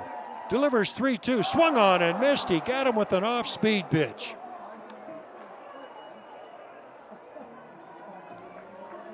Campbell looking for a fastball. Way out in front of the off-speed pitch. It might have been ball 4, but Campbell down on strikes. He's now 0 for 2 as Mark Payton steps in. Payton 0 for 1 with a walk in this ball game. Payton leads the Aviators in hits in this series with 6. He steps in. Aviators need to put some runs on the board. They have just one hit. 4-8-0 for Sacramento, 0-1-1 for the Aviators. Big swing and an off-speed pitch comes up empty, and the count's 0-1. So Winkler has a pretty good fastball somewhere in the lower to mid-90s. Opts to go with an off-speed pitch to start this sequence against Mark Payton. Dustin Garneau waits on deck. Pitch on the way, another off-speed pitch. Cradled by Ronnie Freeman at the plate. That keeps runners right where they are as the count evens out at 1-1. The Iowa Cubs won last night. They won again tonight. They're going to force that 5th game in Des Moines tomorrow afternoon. The Aviators trying to prevent that very thing from happening here. but they trail by 4. There's a fastball that misses just a little bit outside, and the count runs 2-1. Well, in a pitch like that, you want that 1-1 pitch because that gives you some options with the count 1-2. With 2-1, you feel a little bit more of a, pressure to get this pitch over. Oftentimes you groove it because you try to make it too good. Off speed, swung on and missed as Payton was way out in front. 2-2 the count. So Winkler has gone to his off speed pitches, and as a result, they've neutralized the middle part of the order, Campbell and so far Mark Payton.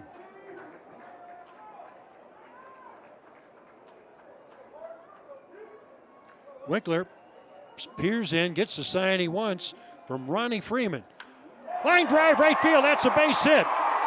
Coming around second, on his way to home, the throw is into second base. The runner is back as the run comes across the score, and the Aviators are on the board.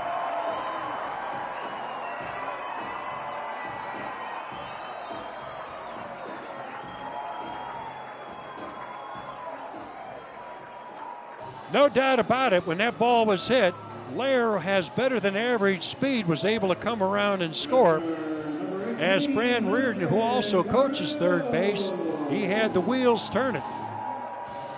So the Aviators have made it a 3-run lead now for Sacramento with that RBI single off the bat of Mark Payton. He's now 1 for 2 in the game, and this sets the tone for Dustin Garneau as he steps in. Garneau quiet tonight, like a number of Aviator hitters. He's grounded out, he's struck out. Runners on first and second, 1 man out, as the Aviators are pushing reliever Dan Winkler to the ropes. Pitch on the way, taken on the inside corner, strike 1. 0-1 to count to Garneau.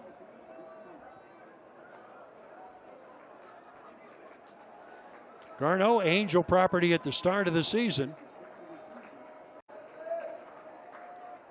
Was sent to AAA after he got through waivers. He was picked up by the Aviators not too long after that.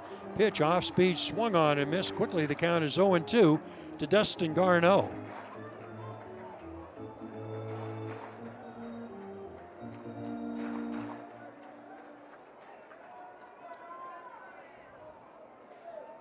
Garneau, all 6'2" of them. He's ready to go here. Dan Winkler delivers, fouled back. It was an off-speed pitch, and Winkler got away with one. That pitch was up. It was more of an emergency type swing from the catcher. Garneau, he tried to slap that ball into right field, but the best he could do was foul it off.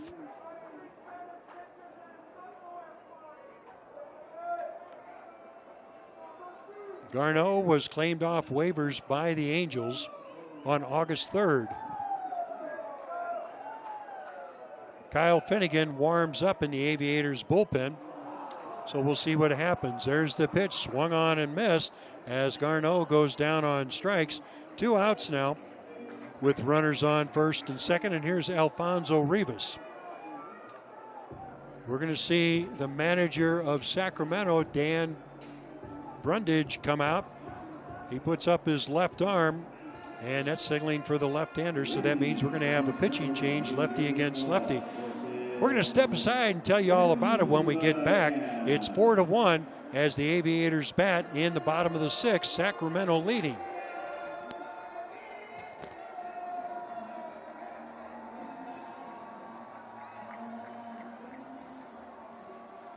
Ariz replaces Dan Winkler, who went just 2/3 of an inning. And it was Dave Brundage who said, I want that lefty against lefty.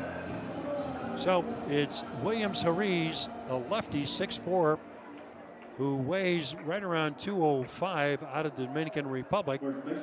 Former second-round draft choice by Boston in 2011. Grew up in the streets of New York.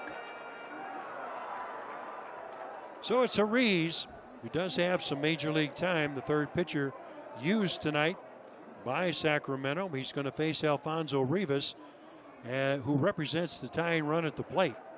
There's a fastball. First pitch delivered by Rivas. It's down low and it counts 1-0.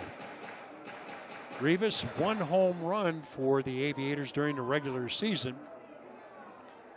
Whereas if he connects one right here, it could tie the score. We're in the bottom of the 6th. Sacramento on top by a score of 4-1.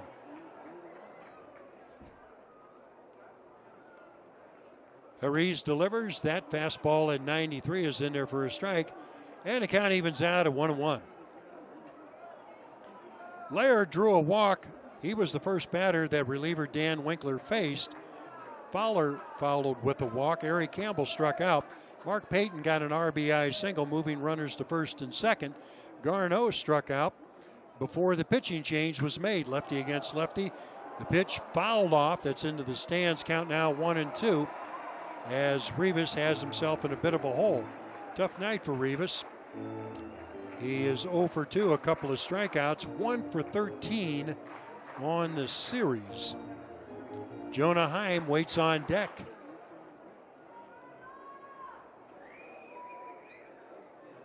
So Rivas, who spent the bulk of the season at high A ball in Stockton, ready to go. 1-2 pitch on the way, roller toward first. It's going to be picked up by the first baseman, pitcher covering. Houchins to the pitch, Harris covering, and that closes the book on the bottom of the 6th for the Aviators. Score at 3-1 as the Aviators put 1 run on the board. They do so on 1 hit. They leave 2. We played 6 full innings here at the ballpark in Las Vegas. 4th game of a 5-game set. Sacramento leads by a score of 4-1. Expected to face the top of the order.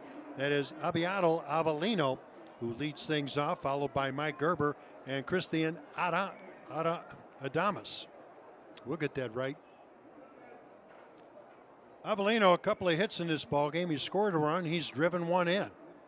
First pitch, that fastball crackles in there at 94. And we're underway here in the top of the 7th inning. 0-1 to count to Avellino. Playing a good shortstop tonight. Hits a hard hit ground ball and a couple of hops. That's to Campbell, who goes down on a knee to field it and then flips it over to first. 1 out here in the top of the 7th. That brings Mike Gerber up to the plate.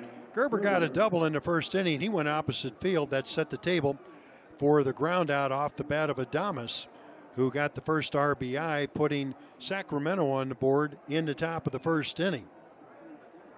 After that, he's grounded to short, and he's also grounded into a 4-6-3 double play. Breaking ball misses a little bit inside, and it counts 1-0 to Mike Gerber.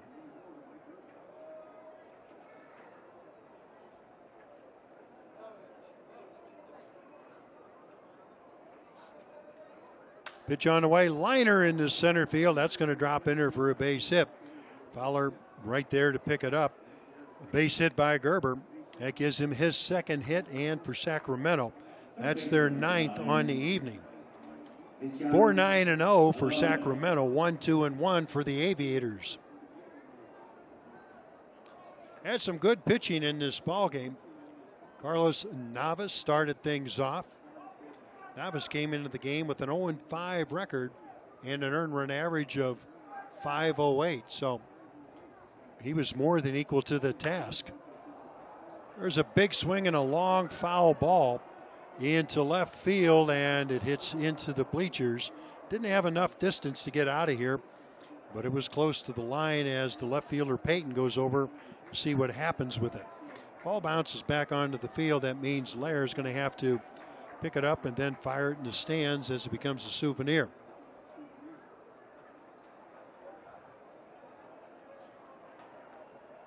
Adames, 1 for 3 in this ballgame, a couple of RBIs.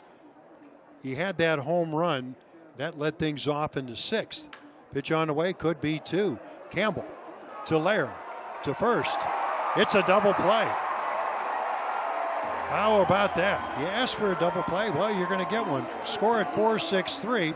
Closes the book on the top of the 7th inning for Sacramento. No runs, a hit, nobody left. We played 6.5 here at the ballpark in Las Vegas. And Sacramento leads this ball game by a score of 4-1.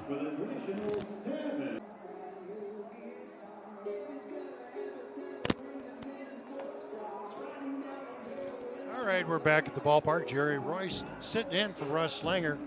If there is a fifth game of this 5-game set, Russ will be here tomorrow. If you're planning on coming out and you think it's a night game, well, better check the schedule. It's 12:05 starting time. That's right, an afternoon tilt. But the Aviators still have a couple of at-bats, 3 to be exact, in an effort to try to tie and then take the lead in this ball game. Be the bottom part of the order. Jonah Heim leads things off. Bolt and White to follow. Number 7, 8, and 9 in the lineup for the Aviators. First pitch swinging is Heim, and he drills it foul down the right field side as he's batting right-handed against the lefty, Williams Jerez. Jerez in spring training was with the Angels, but he was traded to the Giants for Chris Stratton. That was on March 26. He spent some time with the Giants earlier this season. Appeared in 6 games, 1-0 with an earned run average of .270 and 6 2/3 innings. But he had some control problems as he walked 6 and struck out just 4. So they sent him down to Sacramento as the pitch is swung on and missed. That was on August 15th. Jonah Heim is now at the plate with the count 0-2.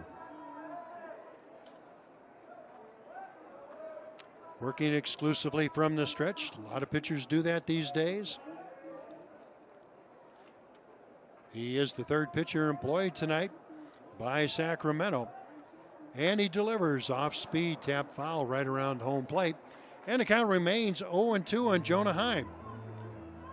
Heim, quiet in this ball game, flied to center, grounded to short, 0 for 2, 5 for 14 in the series. Defense, Avellino playing him slightly to pull. He's over a couple of steps toward the hole. Everybody else around the field straight up. Gerber playing a rather shallow center field. He's about 10 feet in more than most center fielders that we see during the season. Here's a stretch pitch to Heim. Hard hit ball smothered by the third baseman Adames. Long throw over at first in time for the out.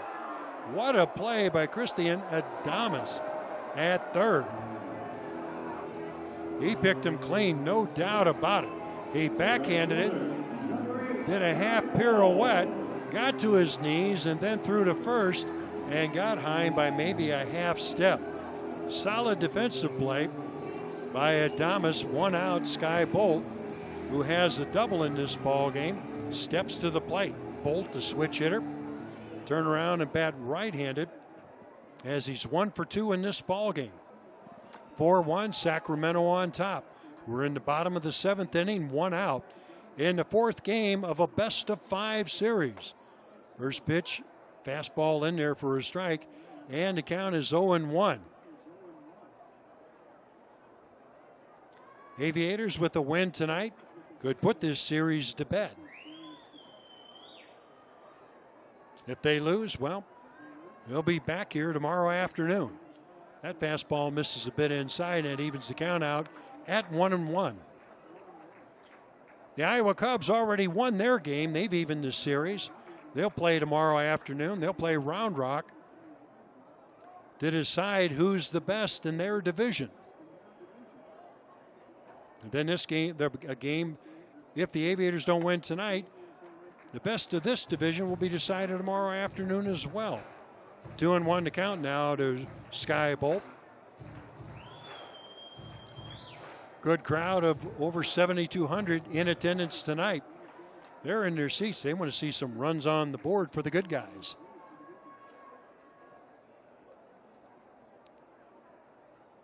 Stretch by Jerez, delivers a pitch, fouled back.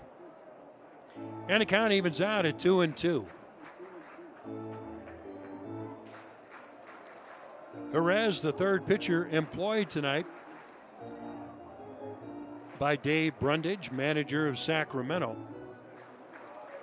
Navas, the starter. Winkler came on. Jerez third pitcher. He's the left-hander. He's out there right now.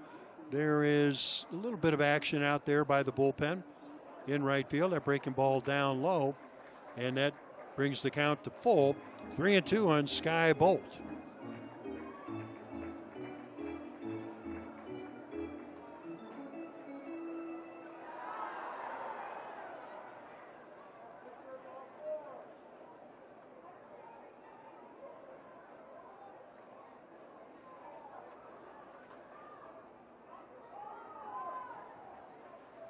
All right, we're ready to go.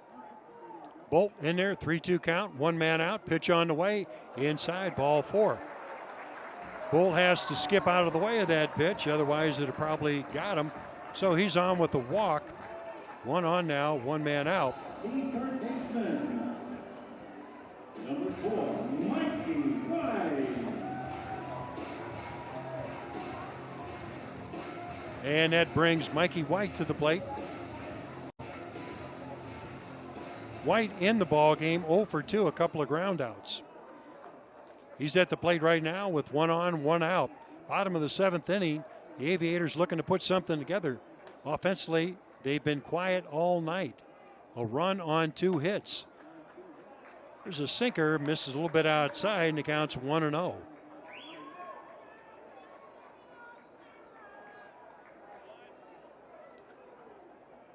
Navis went 5 innings, gave up a hit, a couple of walks, 3 strikeouts. 77 pitches for him. Winkler came on just 2/3 of an inning, gave up a hit, the only run that the Aviators have scored, as he walked through and struck out 2. He gave way to Jerez, who's in there right now. The lefty against the righty swinging Mikey White. Pitch on the way, that's in there for a strike, something off speed, and the count evens out at 1-1. Grant Holmes did a good job while he was in there, 4 1/3 innings.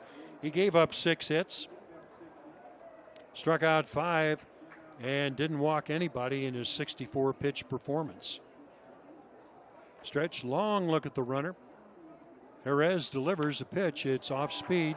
Off the foot of White, it rolls down to third base, but it's going to be considered a foul ball.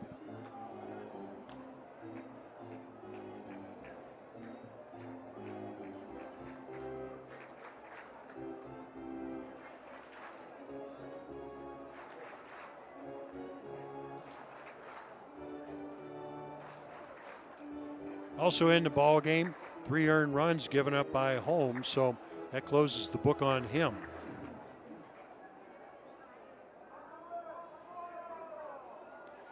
All right, ready to go. Jerez gets the sign he wants to the stretch. Look at the runner. Another look at the runner. He looked at the runner a 3rd time and said, that's enough. Steps off the mound. Hear the people in the stands go, let's go. Let's get this game going. So 1 on, 1 out. Mikey White at the plate with the count 1-2. Long look in for the signs. Gets what he wants.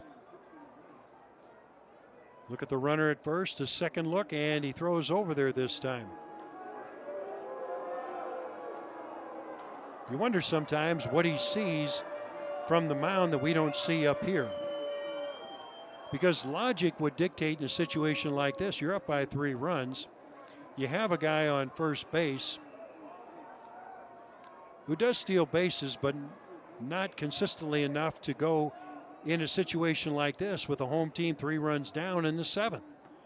Swung on and missed. White goes down on strikes. He chased an off-speed pitch, and he's a strikeout victim. That's the first recorded in this ball game by Williams Jerez. And that turns the lineup over. Here's Trace Lair ready to step in, lefty against lefty. Lair, since coming on in the 2nd inning as a defensive replacement, has been to the plate twice, walked once, scored the only run for the Aviators, and he's also grounded out. Levi Michael moves over a couple of steps toward the hole at second base as the pitch delivered is high and inside, and it counts 1-0 on Trace Lair.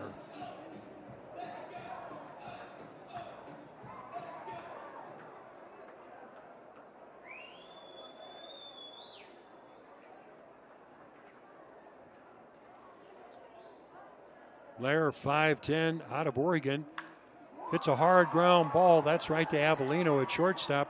Takes it to the bag, and that closes the books on the Aviators in the home half of the 7th. No runs, no hits. There was one man left. We played 7 full innings here. 4th game of a 5-game best of, as Sacramento leads by a score, up 4-1.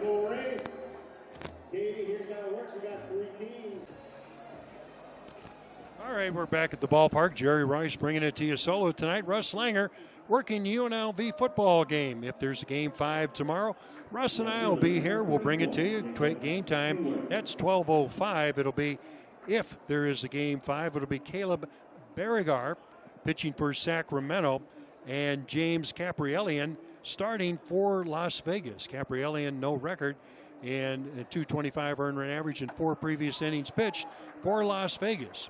That's a big if. We're not there yet. Ready to begin things here in the top of the 8th. Jarrell Cotton delivers to Jacob Hayward, who swings and misses at a fastball, and then takes a off-speed pitch in there for a strike. 2 quick strikes delivered by Jarrell Cotton. Cotton working very quickly. Another off-speed pitch. This one down low. Count now 1-2 to Hayward. Hayward in the ball game. 0 for 3. He's got a ground out sandwiched by a couple of strikeouts. 1-2 pitch on the way. Off speed. He takes it. Barely missed. A little bit low maybe. And the count evens out to 2-2.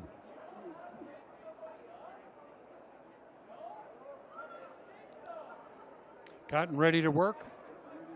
Delivers 2-2. Hard hit ground ball. That's right at third. Mikey White picks it and flips over to first to Rivas in time for the out.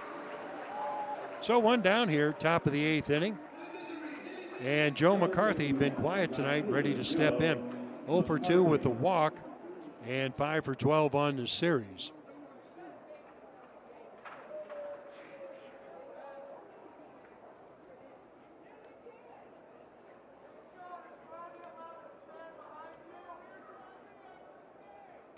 All right, McCarthy, the left-handed batter, standing tall at the plate. Cotton delivers, misses a bit inside, and the count's 1-0.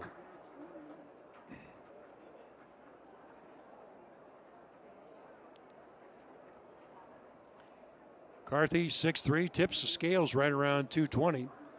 Out of Scranton, takes a look off speed, and it's a little bit inside. Quickly, the count is 2-0 on Joe Mack, who attended Virginia.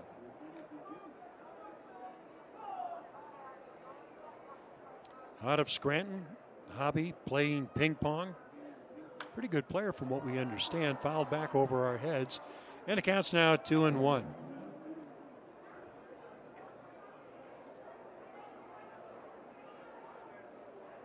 Back on July 31st, Tampa Bay traded McCarthy to the Giants for Jacob Lopez. 4 days later, he was assigned here. Off speed in there. McCarthy couldn't do anything with it. Count now 2-2.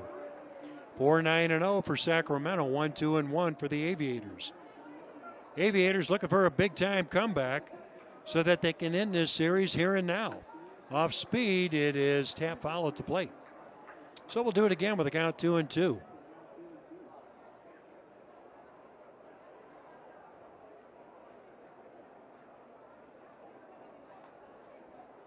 Back in March, Tampa Bay optioned McCarthy to the Durham Bulls. And then on June 3rd, he went down to Double-A playing for the Charlotte Stone Crabs. Strike 3 called. Got him with an off-speed pitch. McCarthy again couldn't pull the trigger on an off-speed pitch. Becomes a strikeout victim. 0 for 3 tonight. And it's 2 outs now for Ronnie Freeman, who steps in. Freeman on the night has a single. That was back in the 2nd inning. He struck out, and he was safe on an error as Sacramento put a run on the board, their final run so far this evening in the 6th. First pitch misses, ball 1. To Ronnie Freeman, batting .295 on the season during the regular season, and 5 home runs, 19 driven in. In this series, he is 3 for 12. 13, check that. 2 men out, 8th inning, big swing and a miss as Freeman couldn't connect with that fastball. So the count's now 1-1.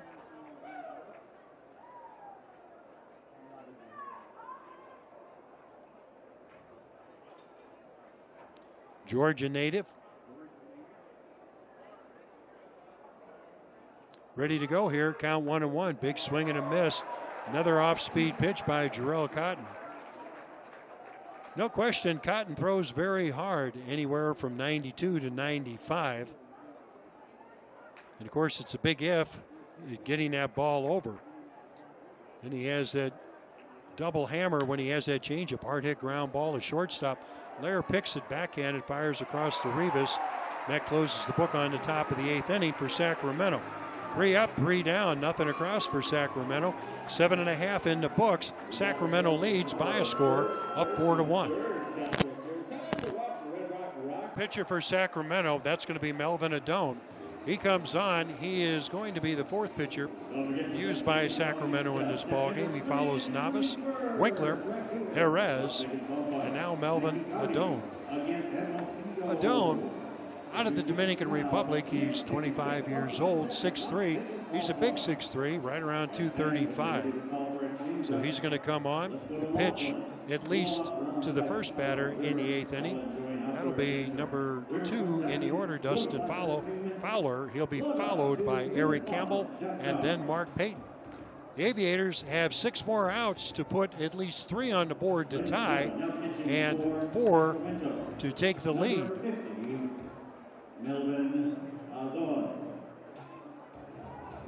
So, Adone comes on.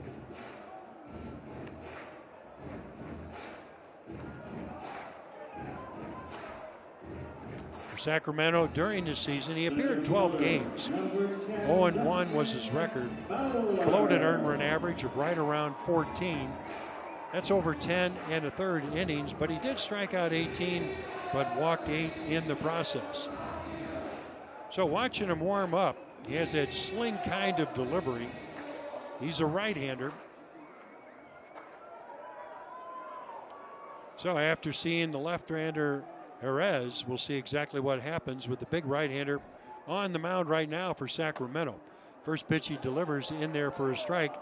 And well, we see why that he opens a lot of eyes. You look at the scoreboard, and the velocity of that pitch was at 100 miles per hour. Well, there you go. 0-1 to count to Dustin Fowler in this ballgame. 0 for 2 with a walk. Hard hit ground ball on 2 hops. It's right at the second baseman, Levi Michael. Flip over to first base in time for the out. 1 down in the 8th inning. Here's Eric Campbell. The Iowa Cubs have already won their ball game. They defeated Round Rock in 11 innings by a score of 5-4.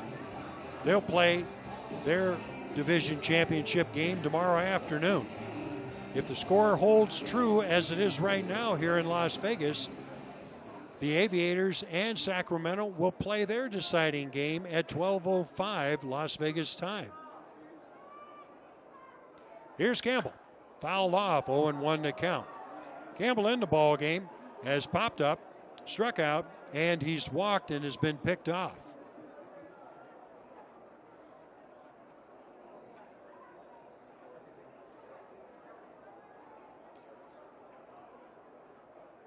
Adone.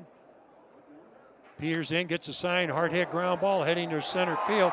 Knocked down by Levi Michael, and he can't pick it up in time, and it's going to be an infield hit off the bat of Eric Campbell. So 1 on, 1 man out. As Adone gives up a hit for the Aviators. That is just their 3rd hit in this ballgame.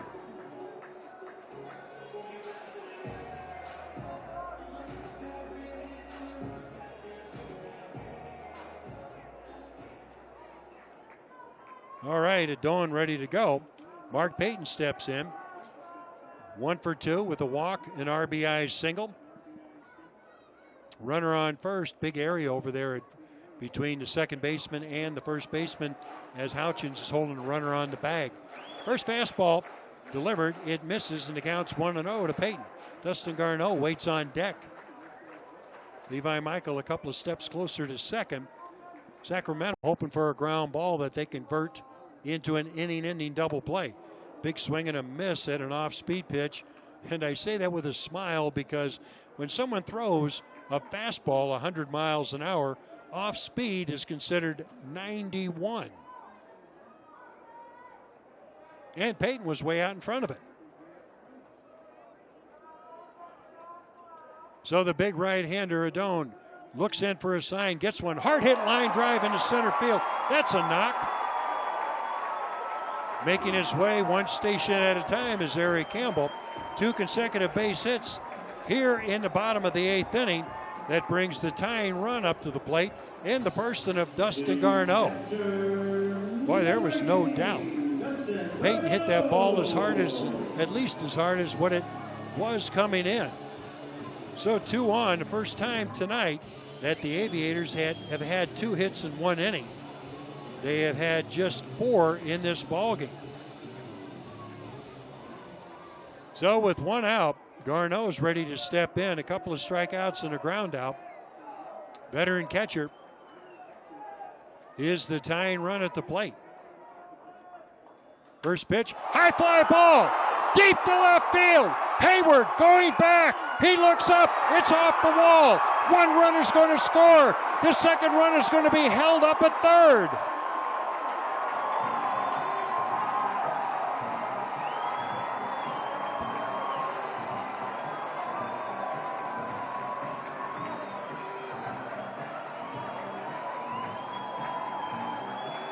A double off the bat of Garneau. That ball narrowly missed being a home run.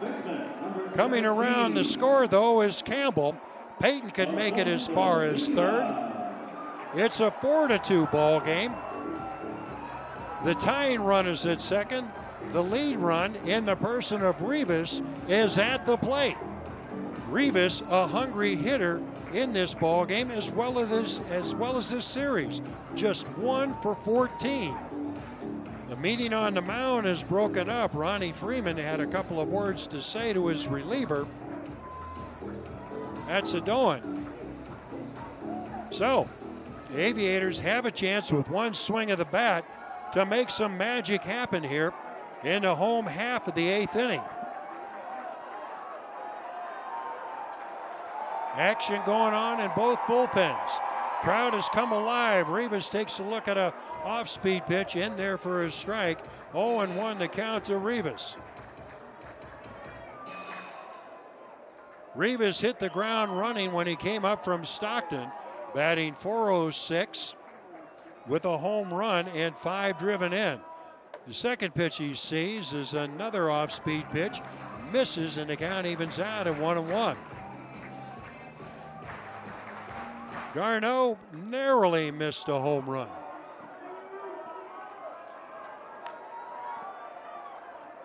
Adone, working from the stretch, takes a look at both runners. The pitch, it's high, and it counts 2-1.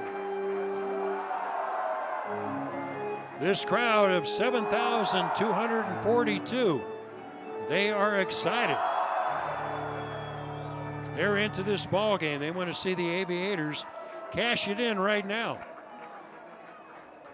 2-1 to count. Here's the pitch. Hard hit ground ball towards second. It's backhanded by Michael, who flips over to first, but in the process, a run comes in. It's an RBI ground out off the bat of Alfonso Rivas. And it makes the score 4-3. So Jonah Heim, one of the hotter hitters for the Aviators in this playoff series, is all set and ready to step in. The runner who was at second in the person of Garneau has advanced to third. He's there with 2 men out. Adone working from the stretch. The big tall guy leans over, peers in for his sign, gets the one he wants, and delivers. Big swing and a miss by Jonah Heim. He chased an off-speed pitch, and the count is 0-1. Heim in this ball game somewhat quiet. He's flied out and grounded out twice, 0 for 3. 5 hits in this series. Sky Bolt waits on deck. Adoin from the stretch delivers. Hard hit ground ball wide at first, backhanded by Houchins, who feeds to Adoin covering, and that closes the book on the Las Vegas rally in the bottom of the 8th. However, the Aviators are able to pick up 2. They do so on 3 hits. They leave 1. 8 full innings in the books here at the ballpark in Las Vegas. It's going to be an exciting 9th inning as Sacramento has a 4-3 lead.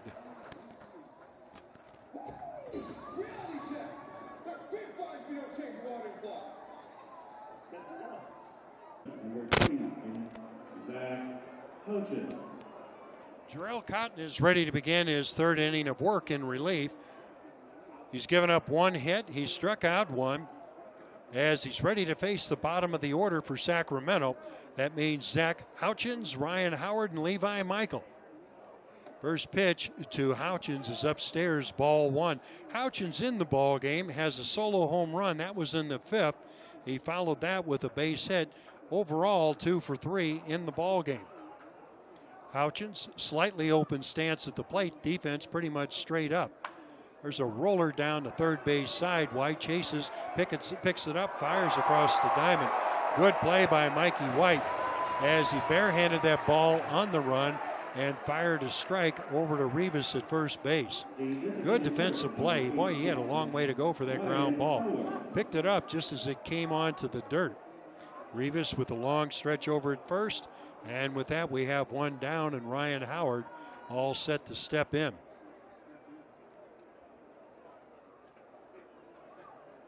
Howard, a kid from St. Louis, grew up in St. Charles, Missouri. Takes a look at a pitch, a fastball in there for a strike. Went to Fort Zumwalt High School. If any of the fans that are listening know the geography of St. Louis, got a pretty good idea of where he's from. Here's the wind to strike 1 pitch to Howard. Swung on and missed. And the count is 0-2. Howard grounded into a force play in the 2nd, doubled and scored a run in the 5th. That was when Sacramento scored 2. And he was a strikeout victim in the 6th. Stands at the plate right now with the count 0-2. 1 out here in the top of the 9th. Cotton delivers, swung on and missed. He took something off a changeup and was able to get Ryan Howard. So another strikeout for Cotton. That's the 2nd one since coming on. He hasn't walked anybody. He's given up just 1 hit. Levi Michael is set to step in. Michael, 0 for 3 in the ball game. He grounded out in the 5th, and that's been sandwiched by a couple of strikeouts.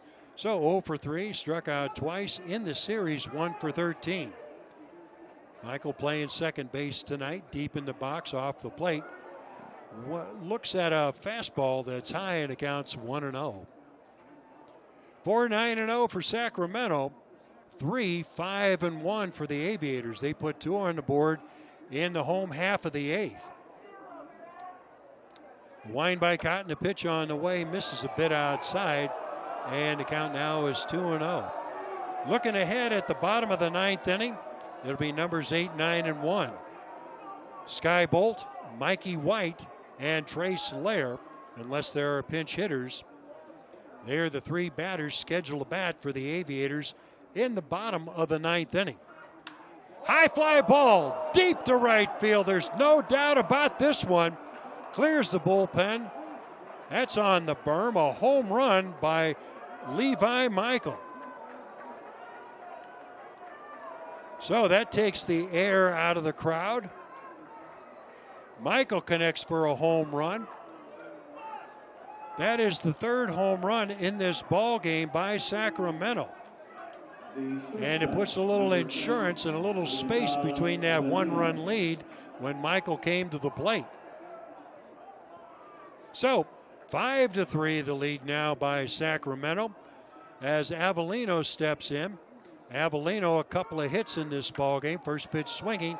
He fisted one foul into the stands over the first base dugout. 0-1 to count. Avellino as he did last night, got things going for Sacramento with a leadoff hit. Tonight it was a base hit. Came around to score on the ground out off the bat of Adames. There's an off-speed pitch, misses outside, and the count evens at 1. Avellino is also fly to right. He's got an RBI single in the 5th, and he's grounded out. Hard hit ground ball to White at third on about 3 hops. Across the diamond, and that closes the book on the top of the 9th inning. But Sacramento is able to put a run on the board on the solo shot off the bat of Levi Michael. 1 run, 1 hit, nobody left. They're at the end of 8.5 innings, and the Aviators ready to bat in the bottom of the 9th. Sacramento leads by a score of 5-3.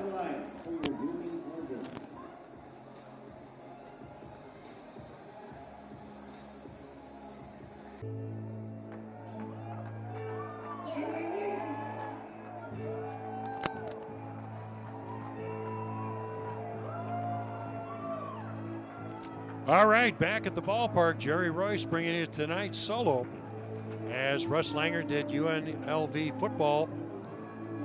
And we have a new pitcher for Sacramento. It's going to be Anderson Franco. Franco, 26 years old, out of Venezuela, 6'2", 180. And Franco was originally selected by the Tampa Bay Rays from the Houston Astros in the AAA phase of the 2013 Rule 5 draft. Signed by the Astros as a non-drafted free agent back in 2009. Well, he's found his way over to the Giants organization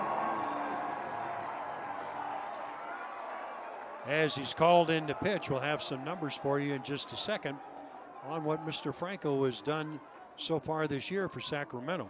First batter he's going to face is going to be Sky Bolt. Bolt takes a look at a pitch that misses, ball 1. Franco working from the stretch, first base side of the rubber. The big guy delivers. Fastball swung on and missed. Fastball hit the clock at 93. For Sacramento, Franco 6-5, the earned run average of 5.97. 26 games, 113 innings. He's punched out 98. Fastball, hard hit ground ball. That's going to be right at Avellino.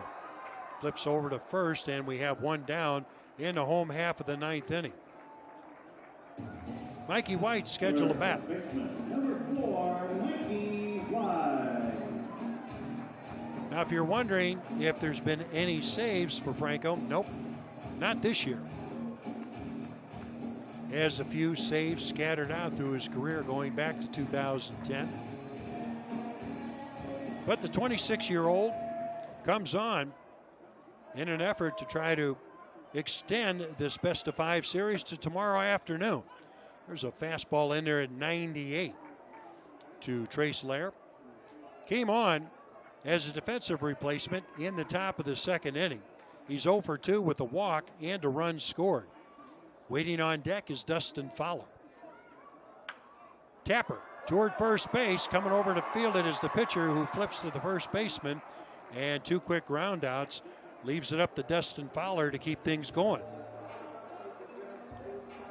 Fowler, if he gets on, that means it'll be Campbell who comes up, and if we go any further than that, it'll be Mark Payton. That's the meat and potatoes of the lineup, waiting for a chance to drive some runs in.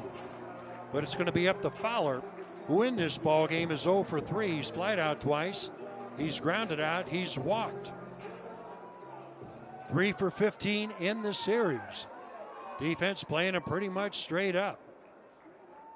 From the stretch is Franco, delivers, misses outside, ball 1.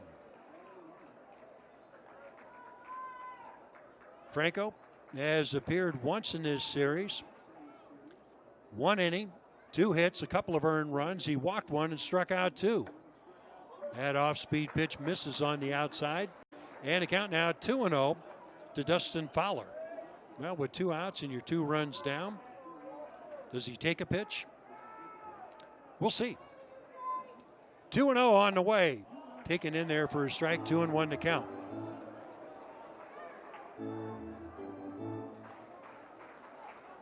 He did pitch a couple of times in the El Paso series.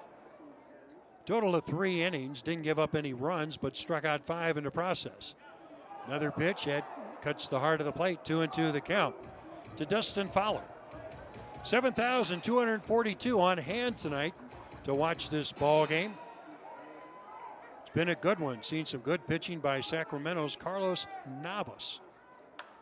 There's a pitch fisted foul down the third base sign that's going to hit the wall and roll into fair territory.